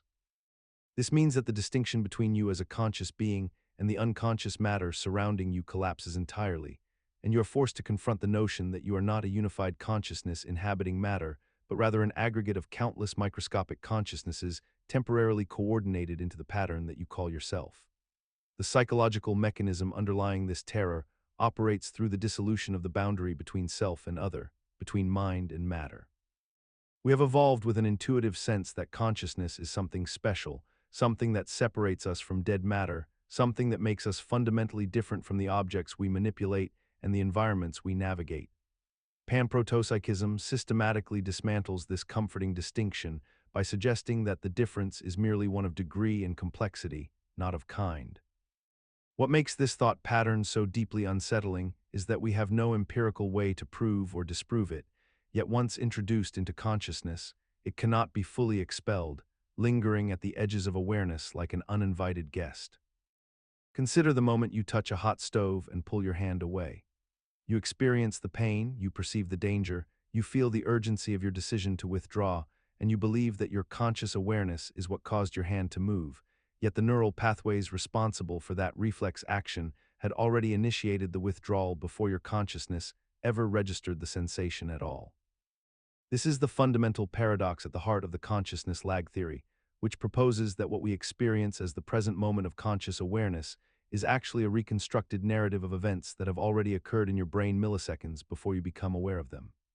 Your brain is constantly processing information, making decisions, and directing your actions through automatic and unconscious mechanisms that operate at speeds far exceeding your capacity for conscious deliberation.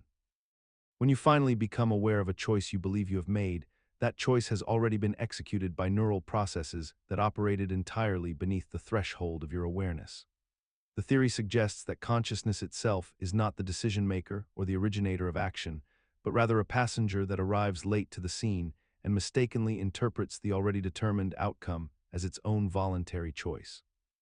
This lag, this temporal gap between when your brain makes a decision and when your conscious mind becomes aware of it, creates a profound illusion that you are in control of your actions and that your conscious thoughts are the cause of your behaviors. Yet despite overwhelming neuroscientific evidence that consciousness consistently lags behind the actual mechanisms driving human behavior, most people continue to experience themselves as conscious agents making deliberate choices in real time. Consider the moment when you become aware that you are aware, when consciousness itself becomes the object of your own observation, and in that strange recursive loop, something profound and unsettling occurs within the architecture of your mind. The attention schema theory proposes that your brain constructs a simplified model of attention itself, much like it constructs a model of your body in space, and this model becomes so convincing, so seamlessly integrated into your experience, that you mistake the map for the territory, the representation for the thing itself. What began as a useful biological tool for tracking where your focus is directed has transformed into something far more deceptive. A false sense that there is a unified self doing the attending, an experiencer standing behind the eyes, when in reality what you call attention is merely a complex process distributed across neural networks with no singular point of consciousness required. Your brain tells you a story about paying attention, and you believe it so completely that you experience the illusion of a conscious observer, a ghost in the machine that witnesses your own life unfolding, and this ghost feels so real, so immediate and undeniable that you construct your entire sense of identity around it. Yet the deception persists because the brain's model of attention is extraordinarily useful for navigating social interactions and predicting the behavior of other minds, and so evolution has locked this trick into place, making it nearly impossible to see through without dedicated contemplation. We have normalized this fundamental confusion so thoroughly that questioning whether there really is a conscious self behind attention feels like philosophy rather than neuroscience, and we organize our entire legal systems, moral frameworks, and personal relationships around the assumption that this observing self is real and is ultimately responsible for everything we do. Consider the moment when you become aware that you are aware, that peculiar moment when consciousness seems to fold back upon itself and observe its own observation, creating what feels like an infinite regression of self-witnessing that generates the unmistakable sense of a unified observer at the center of all experience. This phenomenon, which we might call higher-order illusion, describes the strange way in which your brain constructs the impression of a singular, continuous self that stands apart from and above the processes of perception and thought themselves. The mechanism operates through a recursive process where neural activity generates representations, and then those representations are themselves represented, creating a layered architecture that produces the felt sense of an I that transcends the mere mechanics of neural firing. Your brain essentially creates a model of its own modeling, generating not just thoughts and sensations, but a separate phenomenon that seems to observe and manage those thoughts and sensations from some vantage point beyond them. What makes this so profoundly illusory is that neuroscience suggests no such unified observer actually exists anywhere in the brain's physical structure. Yet the construction is so seamless and consistent that your moment-to-moment experience feels utterly convinced of its reality. We continue to operate as though this higher-order consciousness is real precisely because the illusion is so complete, so deeply woven into the fabric of perception, that even knowing it may be illusory does nothing to dispel the immediate felt sense of being a self that observes, decides, and experiences the world. This persistent gap between what we experience and what we can verify as actually occurring remains one of consciousness's most quietly unsettling properties. Consider the moment you become aware of your own thoughts, the instant you notice yourself thinking about something specific, and in that moment ask yourself where exactly this awareness originates. There exists a widespread intuition that somewhere inside your mind there is a central location, a theater of sorts, where all sensory information converges and where a unified conscious self sits observing the show of your own mental life like an audience member watching a film projected onto a screen. You see colors and shapes, you hear sounds, you feel emotions, and somewhere deep inside you there seems to be a singular point of experience where all of these disparate streams of information come together into one seamless, unified conscious experience. This image feels so natural, so intuitively correct, that we rarely question whether such a theater actually exists or whether this central viewing point is anything more than an illusion constructed by the brain itself. Yet neuroscience reveals that consciousness is not localized to any single region, that there is no central command center where experience is assembled and observed, no homunculus sitting inside your head watching the show. Instead, what we call consciousness appears to be distributed across countless neural processes occurring simultaneously throughout the brain, with no single location where everything comes together into unified awareness. The theater is empty. No one is home watching the performance. The performance is all there is. What persists despite this scientific demolition of the Cartesian theater is the subjective sense that someone is in there observing, that there is a unified self with a singular point of view, a central witness to experience. Consider the strange phenomenon wherein a person constructs an internal narrative about who they are, what they believe, and why they behave as they do, yet this constructed self-image bears only a partial resemblance to their actual patterns of behavior when observed objectively. We all maintain what neuroscientists and philosophers call a self-model, a continuously updated representation of our identity that allows us to navigate the world with a sense of coherence and intention. Yet this model is fundamentally deceptive, not necessarily through deliberate falsehood, but through systematic omission and strategic revision. A person might genuinely believe themselves to be honest while simultaneously engaging in countless microdeceptions throughout their daily life, from the way they present themselves on social media to the stories they tell themselves about their own motivations. The mechanism underlying this phenomenon is that the self-model is constructed primarily by the conscious, narrative-generating portions of the brain,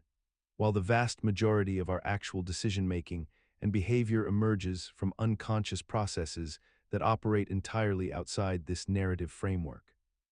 We confabulate reasons for our actions after the fact, creating post hoc explanations that feel authentic but are actually reconstructed narratives that may bear little resemblance to the actual causal chain. The brain generates these false explanations because the self-model serves a critical social function. It allows us to present a unified, intentional agent to others and to ourselves. What makes this particularly strange is that we have accumulated overwhelming evidence for this deception throughout human history. Consider the possibility that everything you believe about your own mind, your thoughts, your sensations, and your emotions might not actually exist in the way you think they do, and that what we call consciousness might simply be an illusion created by a brain that has learned to describe itself in language that has no real referent. And this is the core of eliminative materialism, a philosophical position suggesting that our everyday psychological vocabulary, terms like belief, desire, intention, consciousness, qualia, and subjective experience, might be fundamentally mistaken and refer to nothing real at all, much like how phlogiston was once thought to be the substance of fire, until it was discovered that no such thing existed at all. The void emerges when you sit with this thought long enough, when you contemplate that your cherished sense of self, your inner monologue, your sense of what it feels like to see the color red or taste chocolate or feel the sting of rejection, might be a kind of folk mythology that your brain has constructed to make sense of its own electrochemical processes. And that future neuroscience might look back at our current understanding of consciousness, the way we look back at medieval humors and bloodletting as medical practices. What makes this particularly unsettling is that you cannot escape this loop even through introspection, because introspection itself is part of the very system you are doubting, and your attempt to examine your own consciousness becomes another layer of the illusion you are trying to verify, creating a strange recursive whole where the more carefully you examine your inner life, the less certain you become that there is anything to examine at all. Consider the moment when you feel a sharp pain in your finger after touching a flame, and you instinctively pull your hand away before consciously registering what happened, yet you still experience the sensation as belonging to you, as part of your unified self, even though the physical response occurred independently of your conscious awareness. Creating a strange split between the body that acts and the mind that observes and claims ownership of that action long after the neural processes have already determined the outcome. This is the property dualism trap. The persistent conviction that consciousness exists as a separate property or substance inhabiting the physical body rather than emerging entirely from it. A belief so deeply woven into human experience that we cannot help but feel our thoughts and sensations as immaterial phenomena temporarily housed within flesh. Even as neuroscience continues to demonstrate precise correlations between every mental state and specific patterns of brain activity, with no remainder of anything purely non-physical. The mechanism that sustains this trap is elegantly simple. The subjective feeling of consciousness, the first-person qualitative experience of seeing red or tasting bitterness, remains phenomenologically distinct from any objective description of neural firing patterns or chemical reactions, creating an epistemic gap that our minds naturally fill with the assumption that something non-physical must bridge that gap, something that properties of matter alone cannot account for. And we continue to speak of consciousness as if it were a substance that could theoretically be separated from the body, as if the ghost in the machine were merely temporarily obscured rather than entirely illusory. Consider the strange position you occupy right now, lying in darkness, listening to these words while your consciousness experiences them as a unified phenomenon. Yet neuroscience cannot locate consciousness anywhere in your brain despite mapping every neuron, every synapse, every electrical impulse that should theoretically produce it. Neutral monism suggests that consciousness and matter are not fundamentally separate things at all, but rather two different expressions of something deeper, something neither mental nor physical, but underlying both, a neutral substrate from which both mind and matter emerge like two sides of the same coin. This theory proposes that when you think a thought, something physical happens in your brain, and these two events are not causally related to one another, but are instead the same event viewed from two different perspectives, the inside and the outside, the subjective and the objective of one identical occurrence. The darkness deepens when you realize that if this is true, then the boundary between your conscious mind and the physical world becomes fundamentally illusory, that there is no special moment where matter becomes conscious or consciousness becomes material because they were never actually distinct in the first place. What makes this particularly unsettling is that we have built our entire scientific worldview on the assumption that mind and matter are different categories requiring different explanations. Yet neutral monism suggests this categorical distinction may be nothing more than a limitation of how our particular type of consciousness observes and organizes reality.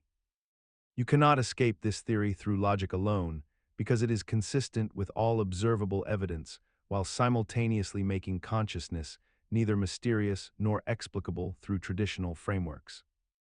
Consider the possibility that human consciousness may possess inherent, irreducible limits to self-understanding, not because we lack the tools or intelligence to solve it,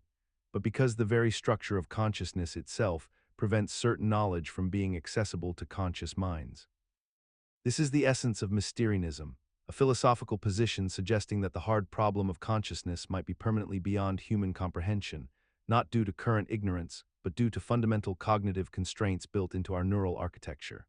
When you examine your own awareness, when you attempt to trace the exact mechanism by which subjective experience arises from physical processes, you encounter a wall that grows more impenetrable the harder you examine it.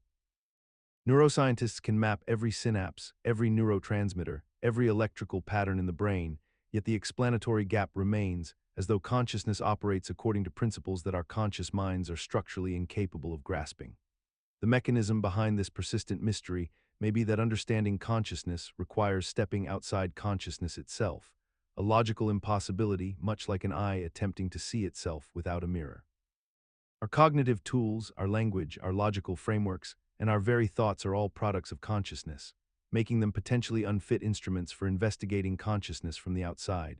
What makes this theory so unsettling is how we have normalized the mystery without resolving it, constructing elaborate scientific vocabularies and philosophical frameworks that describe the patterns and correlates of consciousness while never quite explaining why consciousness exists at all.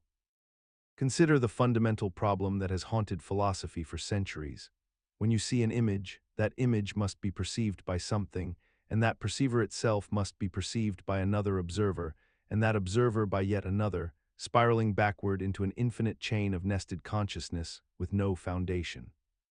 This is the homunculus problem, the idea that explaining consciousness requires a smaller conscious being inside your head to witness your experiences, which itself requires an even smaller conscious being to witness its perceptions, continuing infinitely downward until the concept dissolves entirely into absurdity.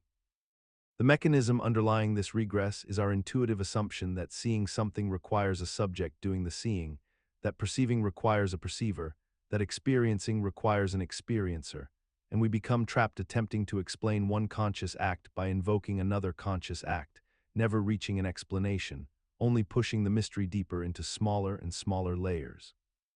Yet despite recognizing this logical trap for over 2,000 years, despite philosophers from Aristotle to contemporary neuroscientists identifying this regress as fundamentally flawed reasoning, we continue operating as though it were true in our daily cognitive experience. We speak of the mind's eye, of watching our own thoughts, of observing our internal experiences, perpetually invoking this ghostly inner homunculus that somehow exists outside the physical laws governing everything else. We have normalized this contradiction by simply not examining it closely, by treating consciousness as though it requires this impossible infinite chain rather than confronting the possibility that consciousness might operate through entirely different mechanisms than we intuitively assume. Consider the moment when individual neurons fire in isolation within the brain, each one a simple biochemical event following predictable electrochemical laws, and then consider the fact that somehow, from this collection of mindless cellular activity, emerges the entire landscape of human consciousness, your thoughts, your sense of self, your ability to ponder your own existence. This is the emergence gap problem, a chasm so profound that it remains unbridged by modern neuroscience despite decades of increasingly sophisticated brain imaging and molecular analysis. The gap exists between the material substrate, the physical mechanisms we can observe and measure, and the subjective experience that arises from those mechanisms, creating what some philosophers call the hard problem of consciousness. When we examine a single neuron under a microscope, we see only chemistry and electricity. Yet when billions of these neurons coordinate their activity, something fundamentally different appears to emerge: qualia, intentionality, the felt sense of redness or pain or longing that cannot be reduced to any amount of physical description. The mechanism of this emergence remains mysterious because every attempt to explain it physically seems to leave something essential unexplained, as though the universe contains a fundamental gap between what we can measure and what we actually experience. We have normalized this gap by simply accepting that consciousness emerges from the brain without fully understanding what emergence even means in this context, treating it as a solved problem when in fact we have merely given a name to our confusion and moved on. Consider the moment when you become aware that you are being observed, when your attention shifts from an internal state of free-flowing thought into the knowledge that your behavior, your words, or your very presence is being witnessed by another consciousness. And notice how something fundamental seems to change within the architecture of your own mind. This phenomenon, which we might call quantum mind collapse, suggests that human consciousness operates similarly to quantum particles, existing in a superposition of potential states, until the moment of observation collapses those possibilities into a single, definite reality. In everyday life, you experience this constantly. When alone, your thoughts meander freely through abstract territories, your body relaxes into comfortable asymmetries, your emotional responses flow without the filtering mechanism of social performance. Yet the instant you perceive another person's attention turning toward you, your consciousness instantaneously reorganizes itself into a presentable, coherent state. The person you become when observed is not the same person existing in isolation, suggesting that observation itself is not a passive reception of information, but rather an active force that reshapes the observed system, collapsing the wave function of your potential selves into whatever version you believe will be most acceptable. The psychological mechanism underlying this collapse involves the internalization of the observer, a process where you carry within your own consciousness a mirror of how others perceive you, and this internal observer becomes just as powerful as any external witness in determining which version of yourself manifests in any given moment. Consider the moment you wake each morning, your brain already humming with predictions about what the day will contain, forecasting the conversations you'll have, the obstacles you'll face, the emotions you're likely to experience, all before you've even opened your eyes or taken a single breath of the new day's air. Your consciousness, according to this theory, is not a passive receiver of reality, but rather an active prediction machine that constructs its entire model of the world based on what it expects to happen next, constantly comparing these predictions against the sparse sensory data trickling in from your environment. And when something fails to match the prediction, your brain treats it as an error signal that must be corrected. This predictive processing framework explains why you can navigate a familiar commute while barely conscious, why you hear the words you expect to hear in a conversation rather than what is actually being said, why you see faces in clouds and patterns in random noise, your brain forever trying to minimize surprise by ensuring that reality conforms to its expectations rather than allowing reality to reveal itself as it truly is.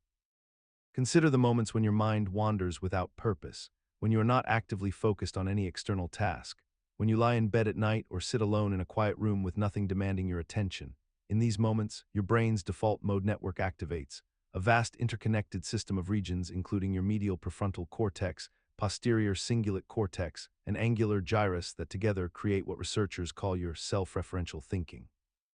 The constant internal dialogue about your own life, your past failures, your uncertain future, your social standing among others. This network, which should theoretically provide rest and consolidation when you are not engaging with the world, instead often becomes a generator of intrusive thoughts, rumination, anxiety, and what many describe as the darkness of consciousness itself.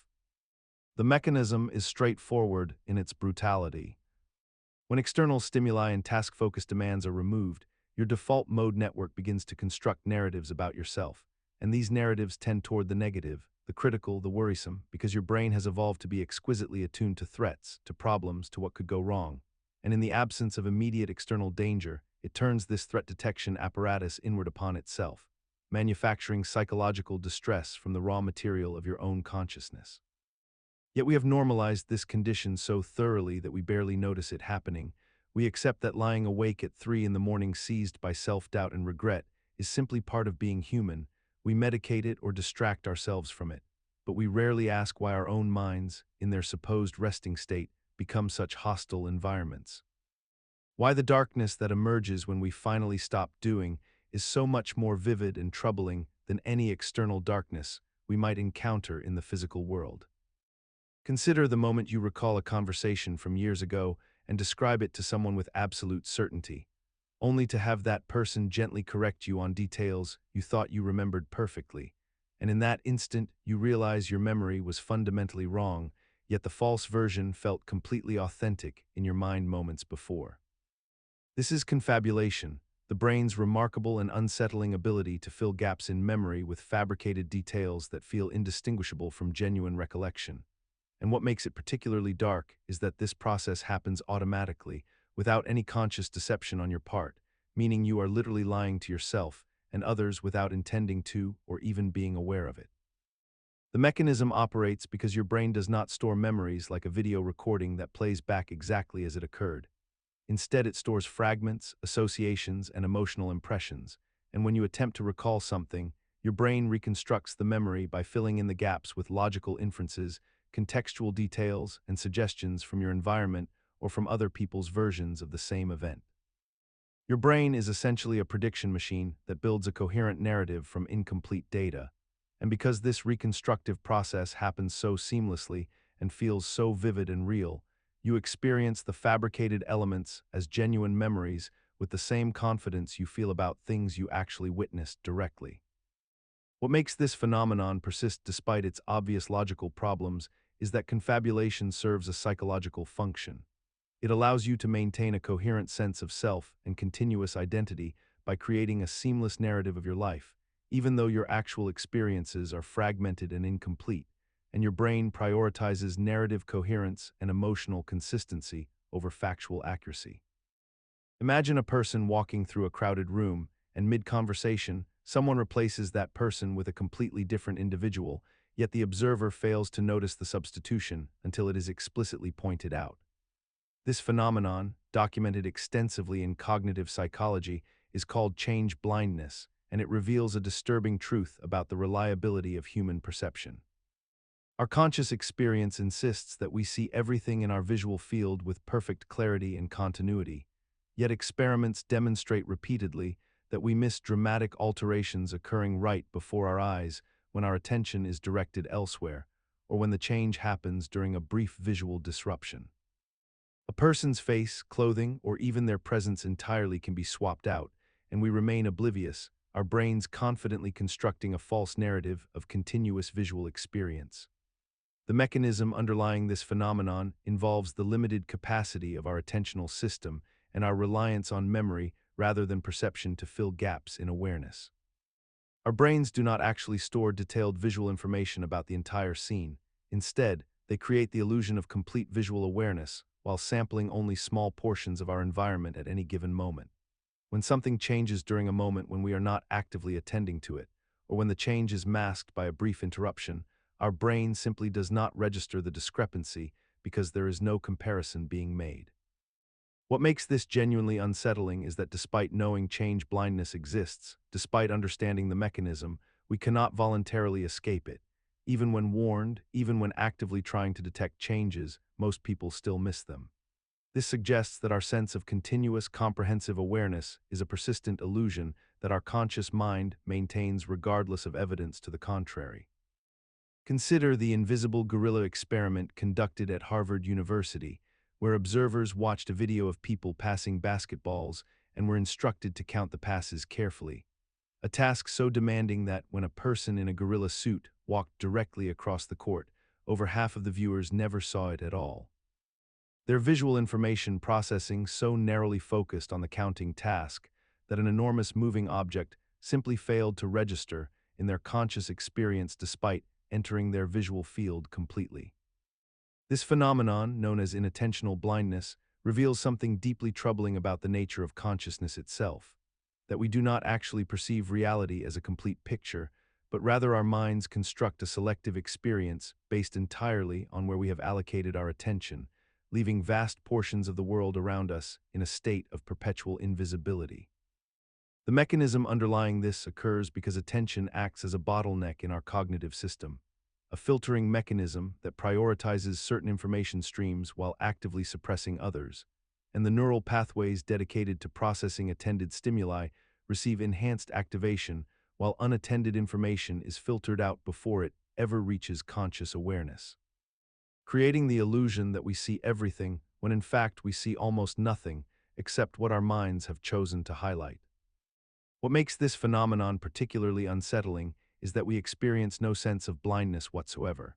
There is no black void where the gorilla exists, no awareness of absence, only a complete and seamless illusion of full perception that feels entirely convincing and real, suggesting that our entire subjective experience of reality might be equally constructed and filtered without our knowledge or consent. Every human eye contains a physiological blind spot, a region where the optic nerve passes through the retina, creating a small area completely devoid of photoreceptors and therefore incapable of detecting light or visual information. This blind spot exists in each eye, positioned slightly off-center in the visual field, and yet despite its constant presence throughout your entire life, you have almost certainly never consciously noticed it. The reason you have never perceived this void is that your brain, in an act of remarkable and invisible neural reconstruction, fills in the missing information by extrapolating from the surrounding visual context, smoothing over the gap with patterns, colors, and details that are not actually being detected by your eyes at all. Your consciousness receives a seamlessly complete visual world, unaware that it is experiencing a carefully constructed fabrication in that specific region.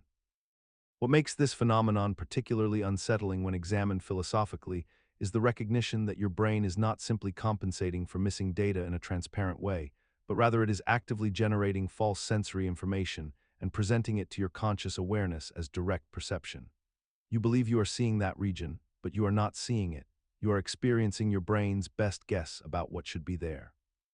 This leads to a deeper and more troubling consideration. If your consciousness can be so thoroughly deceived about something as fundamental as your visual field, something you experience constantly and consider among your most reliable sources of information about reality, then how can you trust any of your perceptions at all? Every moment you open your eyes and look around, your eyes are performing rapid, jerky movements called saccades, jumping from one point of focus to another dozens of times per second. And during these microsecond-long movements, your brain receives virtually no visual information because the image on your retina is essentially a blur. Yet you never notice these gaps in your visual experience because your consciousness is somehow filling in the space, creating the persistent illusion that you are seeing a continuous, unbroken world, when in reality, you are only consciously aware of the brief moments between these eye movements. The mechanism behind this phenomenon is both simple and profound. Your brain has learned to suppress or mask the visual input during saccades through a process called saccadic suppression, which involves the inhibition of neural signals from the retina and visual cortex during the movement itself, essentially telling your consciousness to ignore the scrambled sensory data. And simultaneously, your brain is using predictions based on memory, context, and the pattern of where your eyes are moving to reconstruct what should be there in those blind moments, stitching together a false but seamless reality from fragments and interpolations. Consider the moment when you glance at a clock and then look away, only to glance back moments later and find that far less time has passed than your subjective experience suggested, or conversely, far more time than you believed possible in such a brief interval. This phenomenon, known as chronostasis, represents a peculiar malfunction in how your consciousness processes the passage of time, yet it occurs so consistently that we rarely question its implications for the reliability of our entire temporal perception. When you look at an analog clock secondhand, you often perceive it as pausing for slightly longer than usual before it begins to move, creating the illusion that you have caught a frozen moment in time before the flow resumes. And this happens because your brain unconsciously extends the duration of your visual perception backwards in time to create a seamless narrative of continuous awareness. The mechanism underlying this deception involves your brain's need to construct a coherent temporal experience by backdating the moment when you actually became conscious of a stimulus, essentially rewriting the timeline of your own awareness after the fact without your knowledge or consent.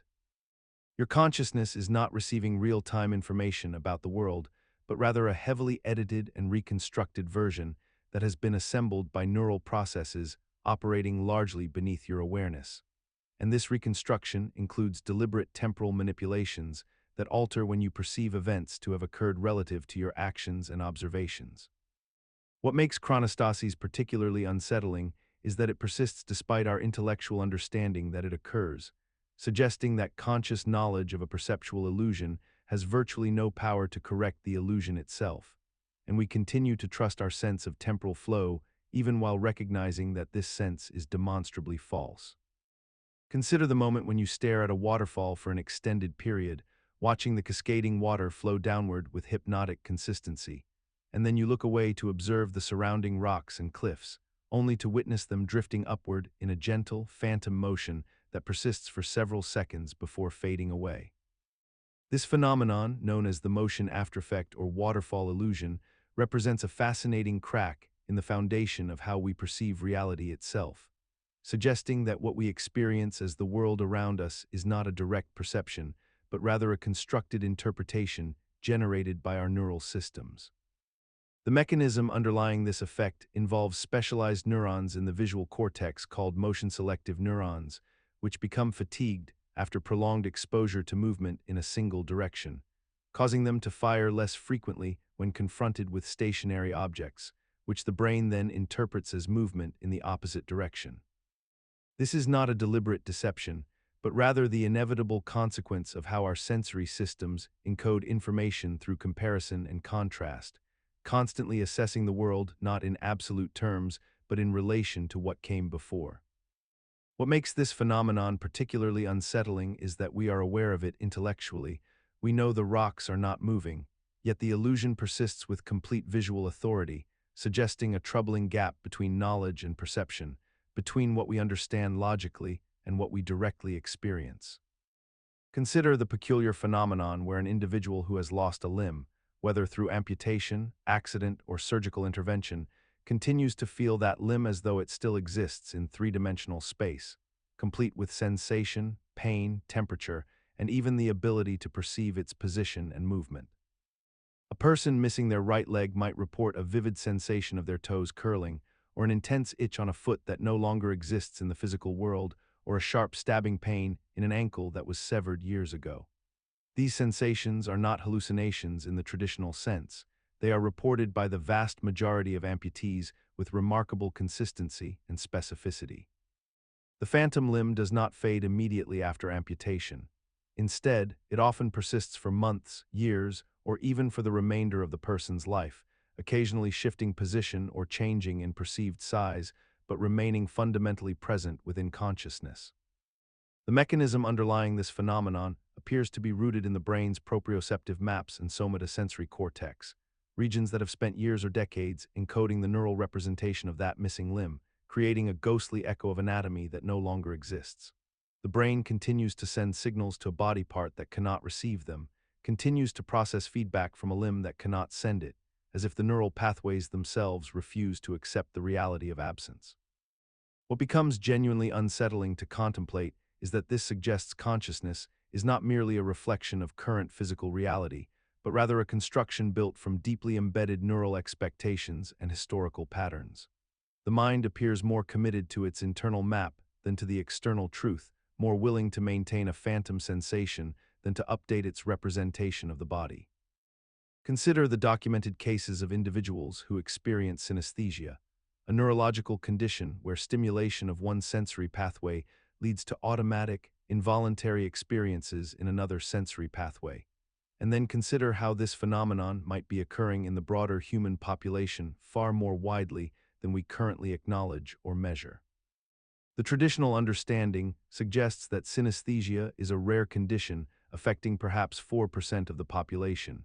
Yet the mechanics of human perception suggest something far more unsettling might be occurring beneath the threshold of our conscious awareness. When a person with genuine synesthesia perceives the color blue, they simultaneously and automatically taste copper or experience a texture on their skin, and this cross-activation between sensory regions appears to be the result of unusual neural connectivity in their brains. However, the proposition here ventures into darker territory. What if the boundaries between our senses are far more porous than we have accepted? And what if synesthetic bleed is not the exception, but rather the rule, operating constantly in all human minds, shaping our perceptions in ways we have simply learned not to notice or report, because society has established clear categories for what constitutes acceptable sensory experience? We have been trained from childhood to separate taste from sight, sound from touch, emotion from physical sensation, and perhaps this training is not a discovery of how our brains actually work, but rather a cultural suppression of what is naturally occurring at the neural level. The synesthesia bleed problem suggests that consciousness itself may be a constant, chaotic cross-firing of sensory information, and that what we experience as clear, separated sensations are actually the result of intense psychological filtering and learned habit.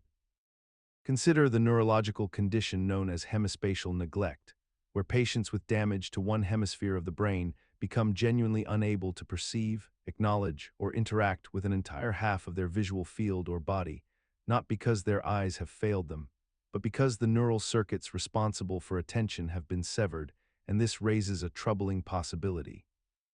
What if consciousness itself operates under similar constraints, where vast portions of reality exist in our perceptual blind spot not due to physical limitation, but due to the architecture of human awareness, a thought that becomes increasingly unsettling when you realize that we cannot even conceive of what we are missing because the very mechanism that would allow us to notice the absence is itself compromised. The brain damage that causes hemispatial neglect reveals something fundamental about how consciousness constructs reality. For patients insist their left side is fine even as they dress only the right half of their body, eat only from the right side of their plate, and read only the right half of sentences, yet they experience no sense of incompleteness, no nagging feeling that something is wrong, because their conscious experience has simply reorganized itself around the loss.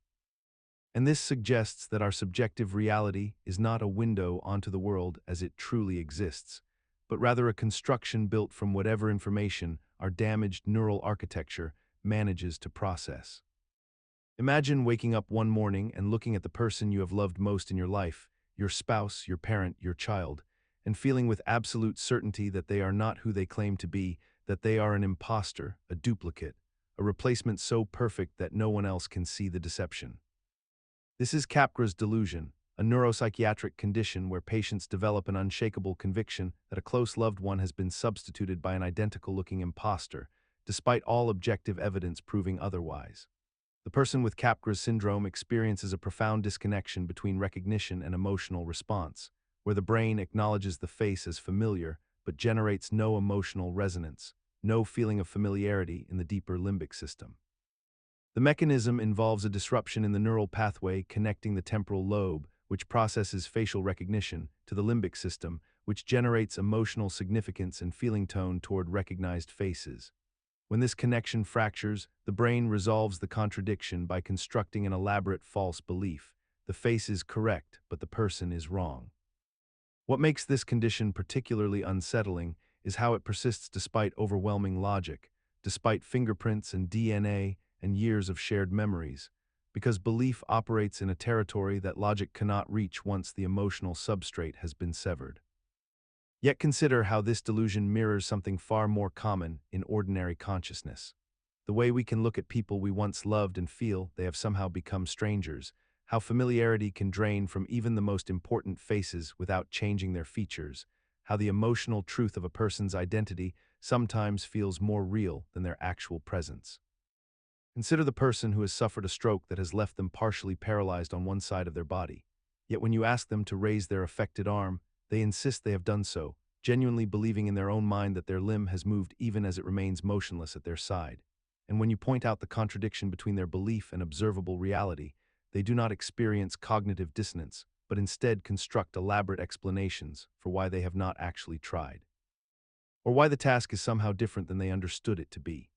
This phenomenon, known as anosognosia, represents something far more disturbing than simple denial or dishonesty, for the person experiencing it is not consciously deceiving themselves or others, but rather their brain has fundamentally lost the capacity to perceive their own deficit, creating a gap between their internal model of reality and external fact, so complete that no amount of evidence can bridge it.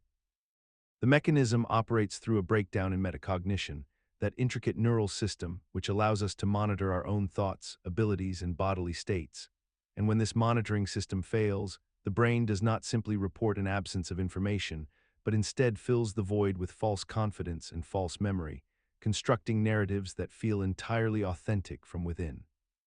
What makes this a loop rather than a simple deficit is the recursive nature of the denial itself. For when confronted with evidence that contradicts their self-perception, the anosognotic person does not update their model of reality, but instead reinforces it further, explaining away the contradiction in ways that preserve their original belief. And each explanation further entrenches the false narrative, making it increasingly immune to contrary evidence.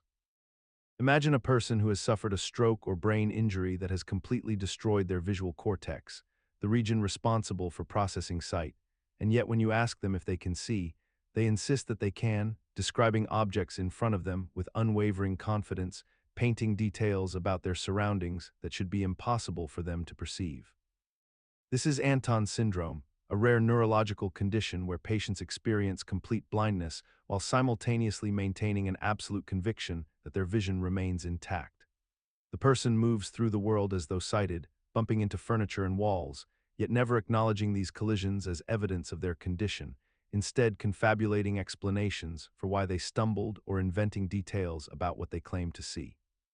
The cortical damage is verified, the blindness is clinically confirmed, and yet the consciousness inhabiting that body refuses to accept the reality of its own sensory deprivation. What makes this condition so profoundly unsettling is the mechanism underlying it.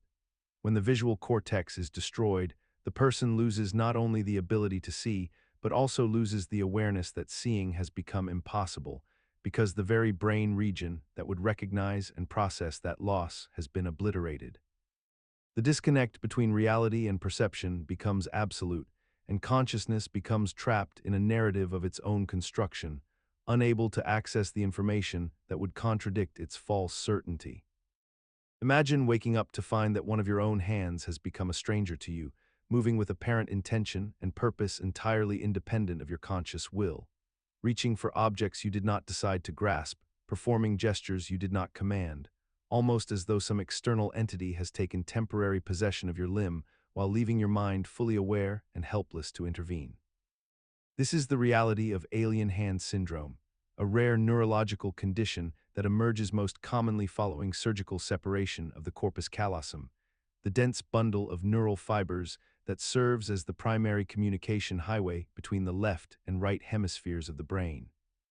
When this connection is severed, typically as a treatment for severe epilepsy, the hemispheres can no longer seamlessly coordinate their intentions and desires, and the result is that one hand, usually the left, begins to operate according to its own logic, its own agenda, completely divorced from the conscious awareness and decision-making processes that govern the other side of the body. Patients report experiences of profound alienation from their own flesh, describing their affected hand as if it were acting against them, unbuttoning shirts that their conscious mind wished to keep buttoned, reaching toward objects they had explicitly decided to avoid, occasionally even striking them or grabbing at their own throats in ways that seemed deliberately antagonistic. The psychological mechanism at work here reveals something deeply unsettling about the nature of consciousness itself.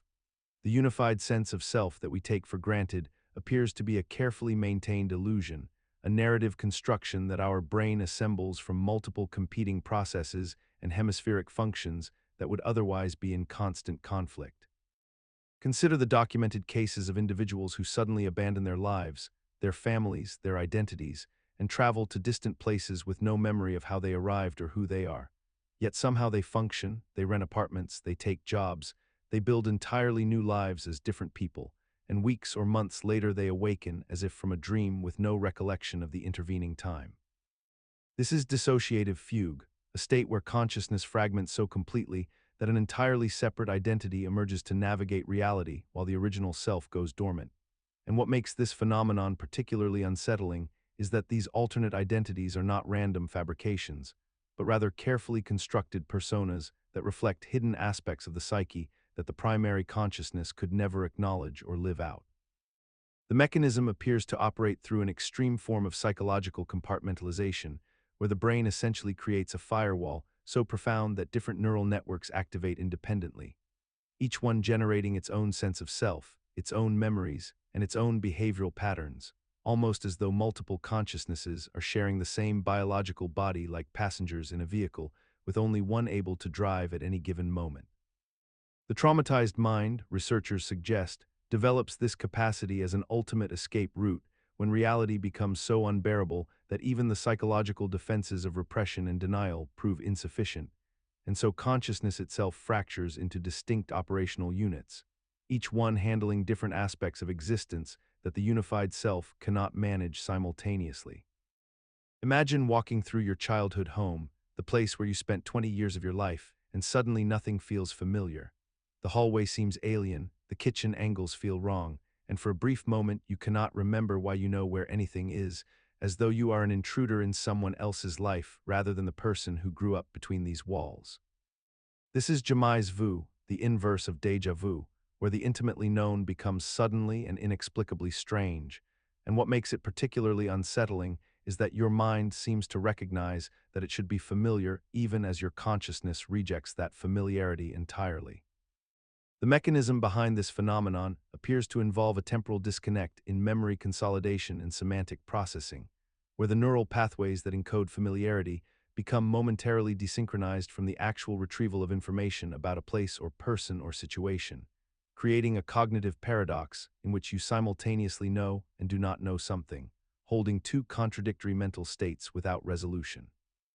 The horror of jamais vu lies not in encountering something truly alien, but in the brief dissolution of your sense of ownership over your own past and your own cognitive reliability, a moment where the autobiographical narrative that anchors you to your identity seems to glitch and fragment.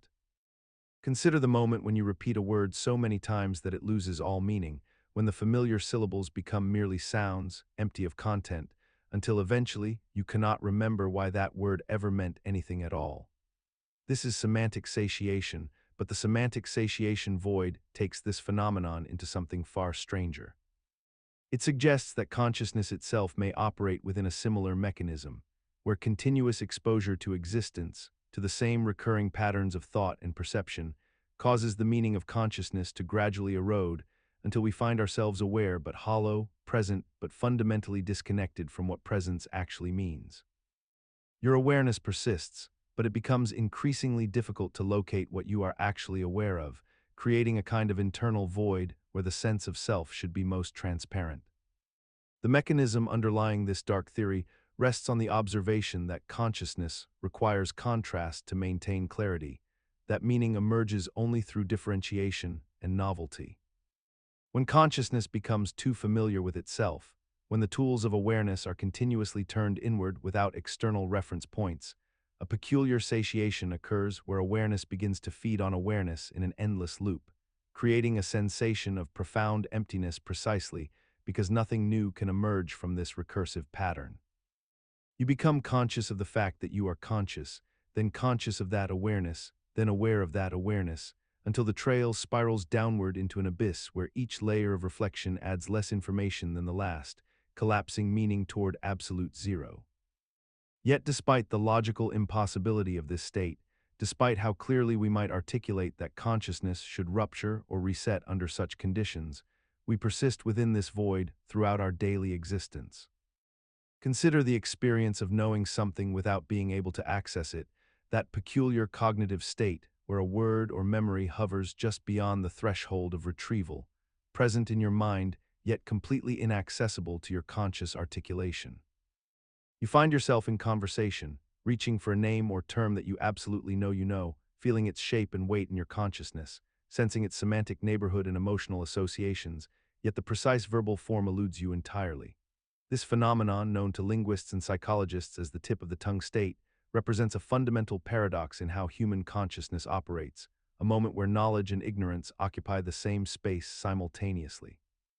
The experience typically begins with a strong sense of certainty that the information exists somewhere within your memory banks, accompanied by a peculiar frustration and a compulsion to retrieve it, as if the answer is located just behind a cognitive door that your mind cannot quite force open.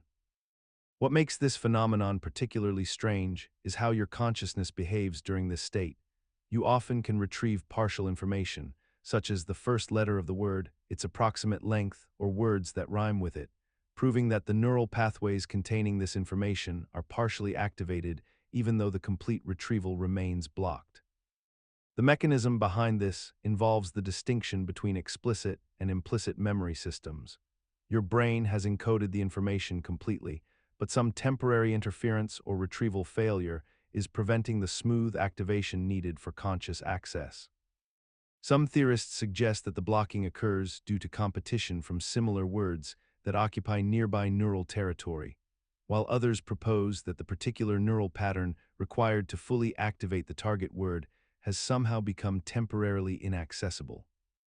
Consider the peculiar phenomenon that occurs within the architecture of human memory and spatial awareness, a glitch so commonplace that we have collectively named it and accepted it as natural law. The doorway effect, wherein a person walks through a doorway with complete intention and purpose, holding a thought or task firmly in mind, only to cross that threshold and experience a sudden, inexplicable dissolution of that very intention, a cognitive blank where clarity once existed. You stand in one room with purpose and direction, you move forward through the opening, you arrive in the adjacent space, and suddenly the reason for your journey evaporates entirely, leaving you standing confused and wondering what you came here to do. This occurs with remarkable frequency and consistency across virtually all human populations, yet we treat it as a trivial inconvenience rather than addressing the profound implications it suggests about the nature of our consciousness and memory systems. Neuroscience has proposed that this occurs because our brains treat doorways as event boundaries, natural demarcation points that signal the closure of one cognitive episode and the beginning of another, causing our working memory to effectively reset and purge tasks not yet committed to longer-term storage. The doorway itself becomes a psychological reset button, a physical manifestation of discontinuity that our neural networks interpret as a signal to clear temporary information and prepare for new environmental input. Yet what remains deeply unsettling is that despite understanding this mechanism, despite naming it and studying it, we cannot seem to override it, cannot seem to maintain our intentions through these simple spatial transitions, cannot seem to command our own consciousness to remain stable across the most mundane passages of daily life. Consider the unsettling reality that your memories, those seemingly solid anchors of your personal identity and lived experience, may not be authentic records of what actually happened to you at all, but rather reconstructions your mind has subtly altered, distorted, or in some cases entirely fabricated without your conscious awareness or consent. False memory implantation is not merely the phenomenon of forgetting or misremembering details, but rather the documented psychological capacity of the human mind to create entirely convincing autobiographical memories of events that never occurred, sometimes through the subtle influence of external suggestions, leading questions, or the imaginative rehearsal of scenarios that gradually feel as real and vivid as genuine experiences. Scientists studying memory have demonstrated through controlled experiments that people can be convinced they committed crimes they never perpetrated, that they experienced traumatic events in childhood that never took place, or that they participated in impossible scenarios like being abducted by extraterrestrials, simply through the gentle repetition of false narratives combined with imagery and suggestion. What makes this phenomenon deeply troubling is the neural indistinguishability between true and false memories, as both activate similar brain regions and carry identical emotional conviction and sensory detail, meaning there exists no internal phenomenological test you can perform to verify the authenticity of your own recollections. The mechanism operates through a process called source confusion, wherein your brain becomes uncertain about where information originated and gradually fills gaps with plausible details that feel spontaneously remembered, but are actually constructed from expectation and imagination. Consider the phenomenon where millions of people across the globe share identical false memories of events, products, or cultural moments that never actually occurred in the way they remember them. A collective misremembering so widespread and consistent that it suggests something far stranger than individual error.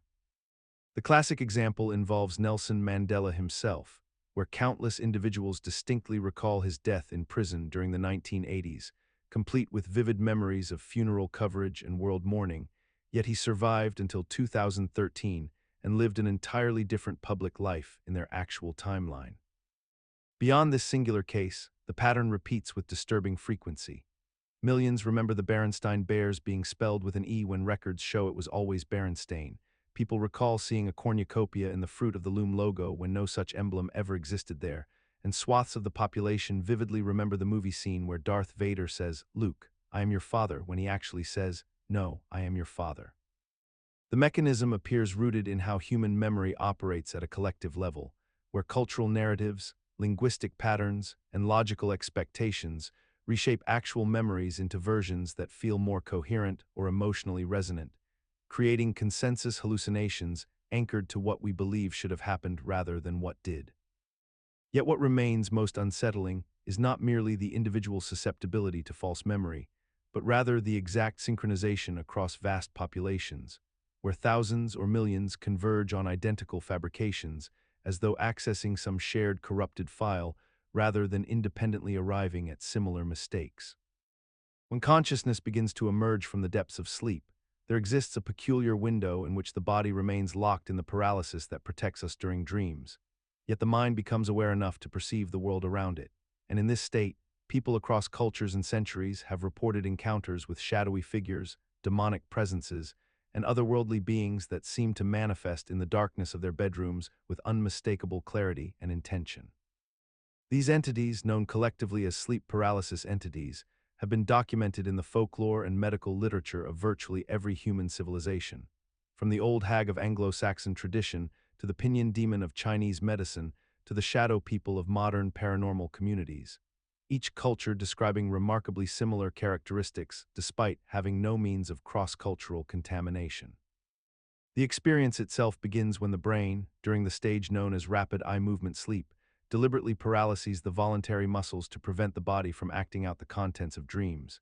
Yet occasionally this paralysis persists even as consciousness awakens, leaving the individual aware and alert, but utterly unable to move their limbs or speak. And it is precisely in this vulnerable state that the presence seems to arrive. The psychological mechanism underlying these encounters involves the brain's struggle to reconcile the conscious mind with the dream machinery still operating at full capacity, meaning that the visual cortex continues generating imagery, the threat detection systems remain hyperactive, and the emotional centers produce overwhelming waves of dread and panic, all while the rational prefrontal cortex remains only partially online and unable to immediately assert dominance over these primal reactions. Consider the liminal space between wakefulness and sleep, that threshold moment when your eyes grow heavy and your body begins to surrender to rest, yet your mind remains partially conscious and aware of its own dissolution. In this state, known as the hypnagogic phase, people consistently report experiencing vivid hallucinations, strange sensations, and uncanny presences that feel entirely real in the moment of experiencing them. You might see shadowy figures standing at the edge of your vision, hear disembodied voices calling your name, feel the weight of something pressing against your chest, or perceive an overwhelming sense of malevolent presence in the darkness of your bedroom. These experiences are reported across cultures and throughout history with remarkable consistency, and yet the vast majority of people who experience them dismiss them almost immediately upon waking as mere dreams or tricks of a transitioning mind. The neurological mechanism behind these hallucinations is relatively well understood by modern science. As your brain shifts from the waking state governed by logical prefrontal cortex activity to the dream state dominated by limbic system activation, there exists a brief window where your sensory perception becomes unreliable, your visual cortex generates imagery independent of external stimuli, and your body's proprioceptive awareness becomes confused and distorted. Your consciousness remains just alert enough to observe these phenomena unfolding, yet not alert enough to apply critical reasoning or distinguish between internally generated sensation and external reality. Consider the peculiar state of lucid dreaming, where a person becomes aware they are dreaming while the dream continues around them, where consciousness seemingly bifurcates into both observer and participant within the same neurological event, granting them what feels like absolute agency and control over an entire universe of their own design. In this state, the lucid dreamer finds themselves capable of anything. They can fly, reshape landscapes, summon figures from memory, defy physics, and manipulate reality itself with mere intention. Yet despite possessing this godlike freedom within their own mind, most lucid dreamers report experiencing inexplicable boundaries, invisible walls that prevent certain actions or thoughts from manifesting, sudden crashes back into normal dreaming or waking as though some mechanism has cut off their access, and a persistent underlying anxiety or unease that persists even when they consciously know nothing in the dream can harm them. The mechanism at work here involves the deeper architecture of consciousness itself, where even our awareness of dreaming remains constrained by the same neural structures that generate the dream, meaning true freedom, even within our own mind, becomes neurologically impossible because the dreaming mind cannot transcend its own substrate. The dreamer, despite their lucidity and apparent omnipotence, cannot think thoughts that their brain cannot generate, cannot will actions that their neural pathways refuse to produce, and remains fundamentally imprisoned by the very architecture that grants them awareness. Consider the peculiar phenomenon that occurs during those moments when consciousness fractures without your awareness or permission, a state known as microsleep, where your brain drifts into brief episodes of sleep, lasting only seconds to minutes while your eyes remain nominally open, and your body continues to function on what appears to be automatic pilot. You are driving down a familiar highway, and suddenly you realize that entire stretches of road have vanished from your conscious memory, replaced by a gap in your timeline where you have no recollection of the decisions you made, the turns you executed, or the potential dangers you navigated, yet somehow you have arrived at your destination intact and apparently unharmed. The strange and unsettling aspect of this experience is not merely the lost time itself, but rather the fact that your body and reflexes continued operating with apparent competence during the period when consciousness had effectively logged off, suggesting that some portion of your mind remained engaged in the task while your subjective awareness simply shut down like a light switch. This creates a philosophical rupture in our understanding of identity and control, because we are forced to confront the possibility that we are not unified beings operating singular bodies, but rather divided systems where automatic processes can run autonomously without our conscious oversight or knowledge, making us passengers in our own lives during these intervals. The mechanism underlying this phenomenon involves a desynchronization between your brain's arousal systems and your higher cortical functions, where your thalamus and brainstem continue to maintain just enough motor control and basic sensory processing to keep you functioning, while your prefrontal cortex and consciousness simply hibernate. Consider the experience of moving through your daily life while feeling fundamentally disconnected from the world around you, as though you are watching yourself from behind a thick pane of glass, observing your own actions and surroundings with a peculiar emotional flatness that persists despite your intellectual awareness that nothing unusual is actually occurring. This is the terrain of persistent derealization, a state in which the external world loses its sense of authenticity and immediacy, where colors appear muted, sounds arrive as if through cotton, and the people you interact with seem to exist in a diminished reality, yet you continue functioning, working, speaking, and moving through social interactions as if nothing is amiss. The mechanism underlying this phenomenon involves a dissociative response that originated as a survival mechanism, a neurological circuit breaker designed to activate during overwhelming stress or trauma, disconnecting your conscious awareness from immediate sensory experience as a way to protect you from unbearable psychological pain. Your brain essentially creates distance between the experiencing self and the experiencing of experience, allowing you to endure what might otherwise shatter your psychological cohesion. However, in persistent derealization, this temporary protective response becomes locked in the activated position, continuing long after the original threat has passed, transforming what was meant to be an emergency exit into what feels like a permanent cage. Consider the experience of lying awake at 3 in the morning, staring at the ceiling of your darkened bedroom, when your mind suddenly begins to extract meaning from the random texture of plaster above you, seeing faces in the shadows, recognizing deliberate patterns in the cracks, interpreting the creaking of your house as intentional messages rather than the natural settling of wood and metal. This is apophenia, the neurological compulsion to perceive meaningful connections between unrelated phenomena, and it operates as a fundamental feature of human consciousness rather than a bug in our processing system. Your brain evolved over millions of years to survive in environments where pattern recognition meant the difference between spotting a predator in tall grass or becoming prey, has developed such a powerful tendency toward finding connections that it now manufactures them even when none exist. The mechanism is deceptively simple. Your mind treats false positives far less dangerously than false negatives, meaning that seeing a tiger that isn't there costs you nothing but anxiety, while failing to see a tiger that is there costs you your life. This asymmetry has shaped your neural architecture to be extraordinarily biased toward pattern detection, to the point where you will inevitably see connections that simply aren't real. The curse deepens when you realize that this tendency has become so normalized, so utterly embedded in how we navigate meaning, that we have built entire belief systems, conspiracy theories, and personal mythologies upon this neurological foundation. We see our names in license plates, interpret coincidences as cosmic messages, find secret meanings in song lyrics, and construct elaborate narratives explaining why our random misfortunes are actually connected parts of a larger design. Consider the moment you glance at a cloud and suddenly perceive a face staring back at you, or you notice the familiar features of a visage in the grain pattern of wooden furniture, or perhaps you see watchful eyes in the headlights and grille of an approaching vehicle on a darkened road. These moments of perceived recognition feel genuine and immediate, as though your consciousness has detected something real and intentional looking directly at you.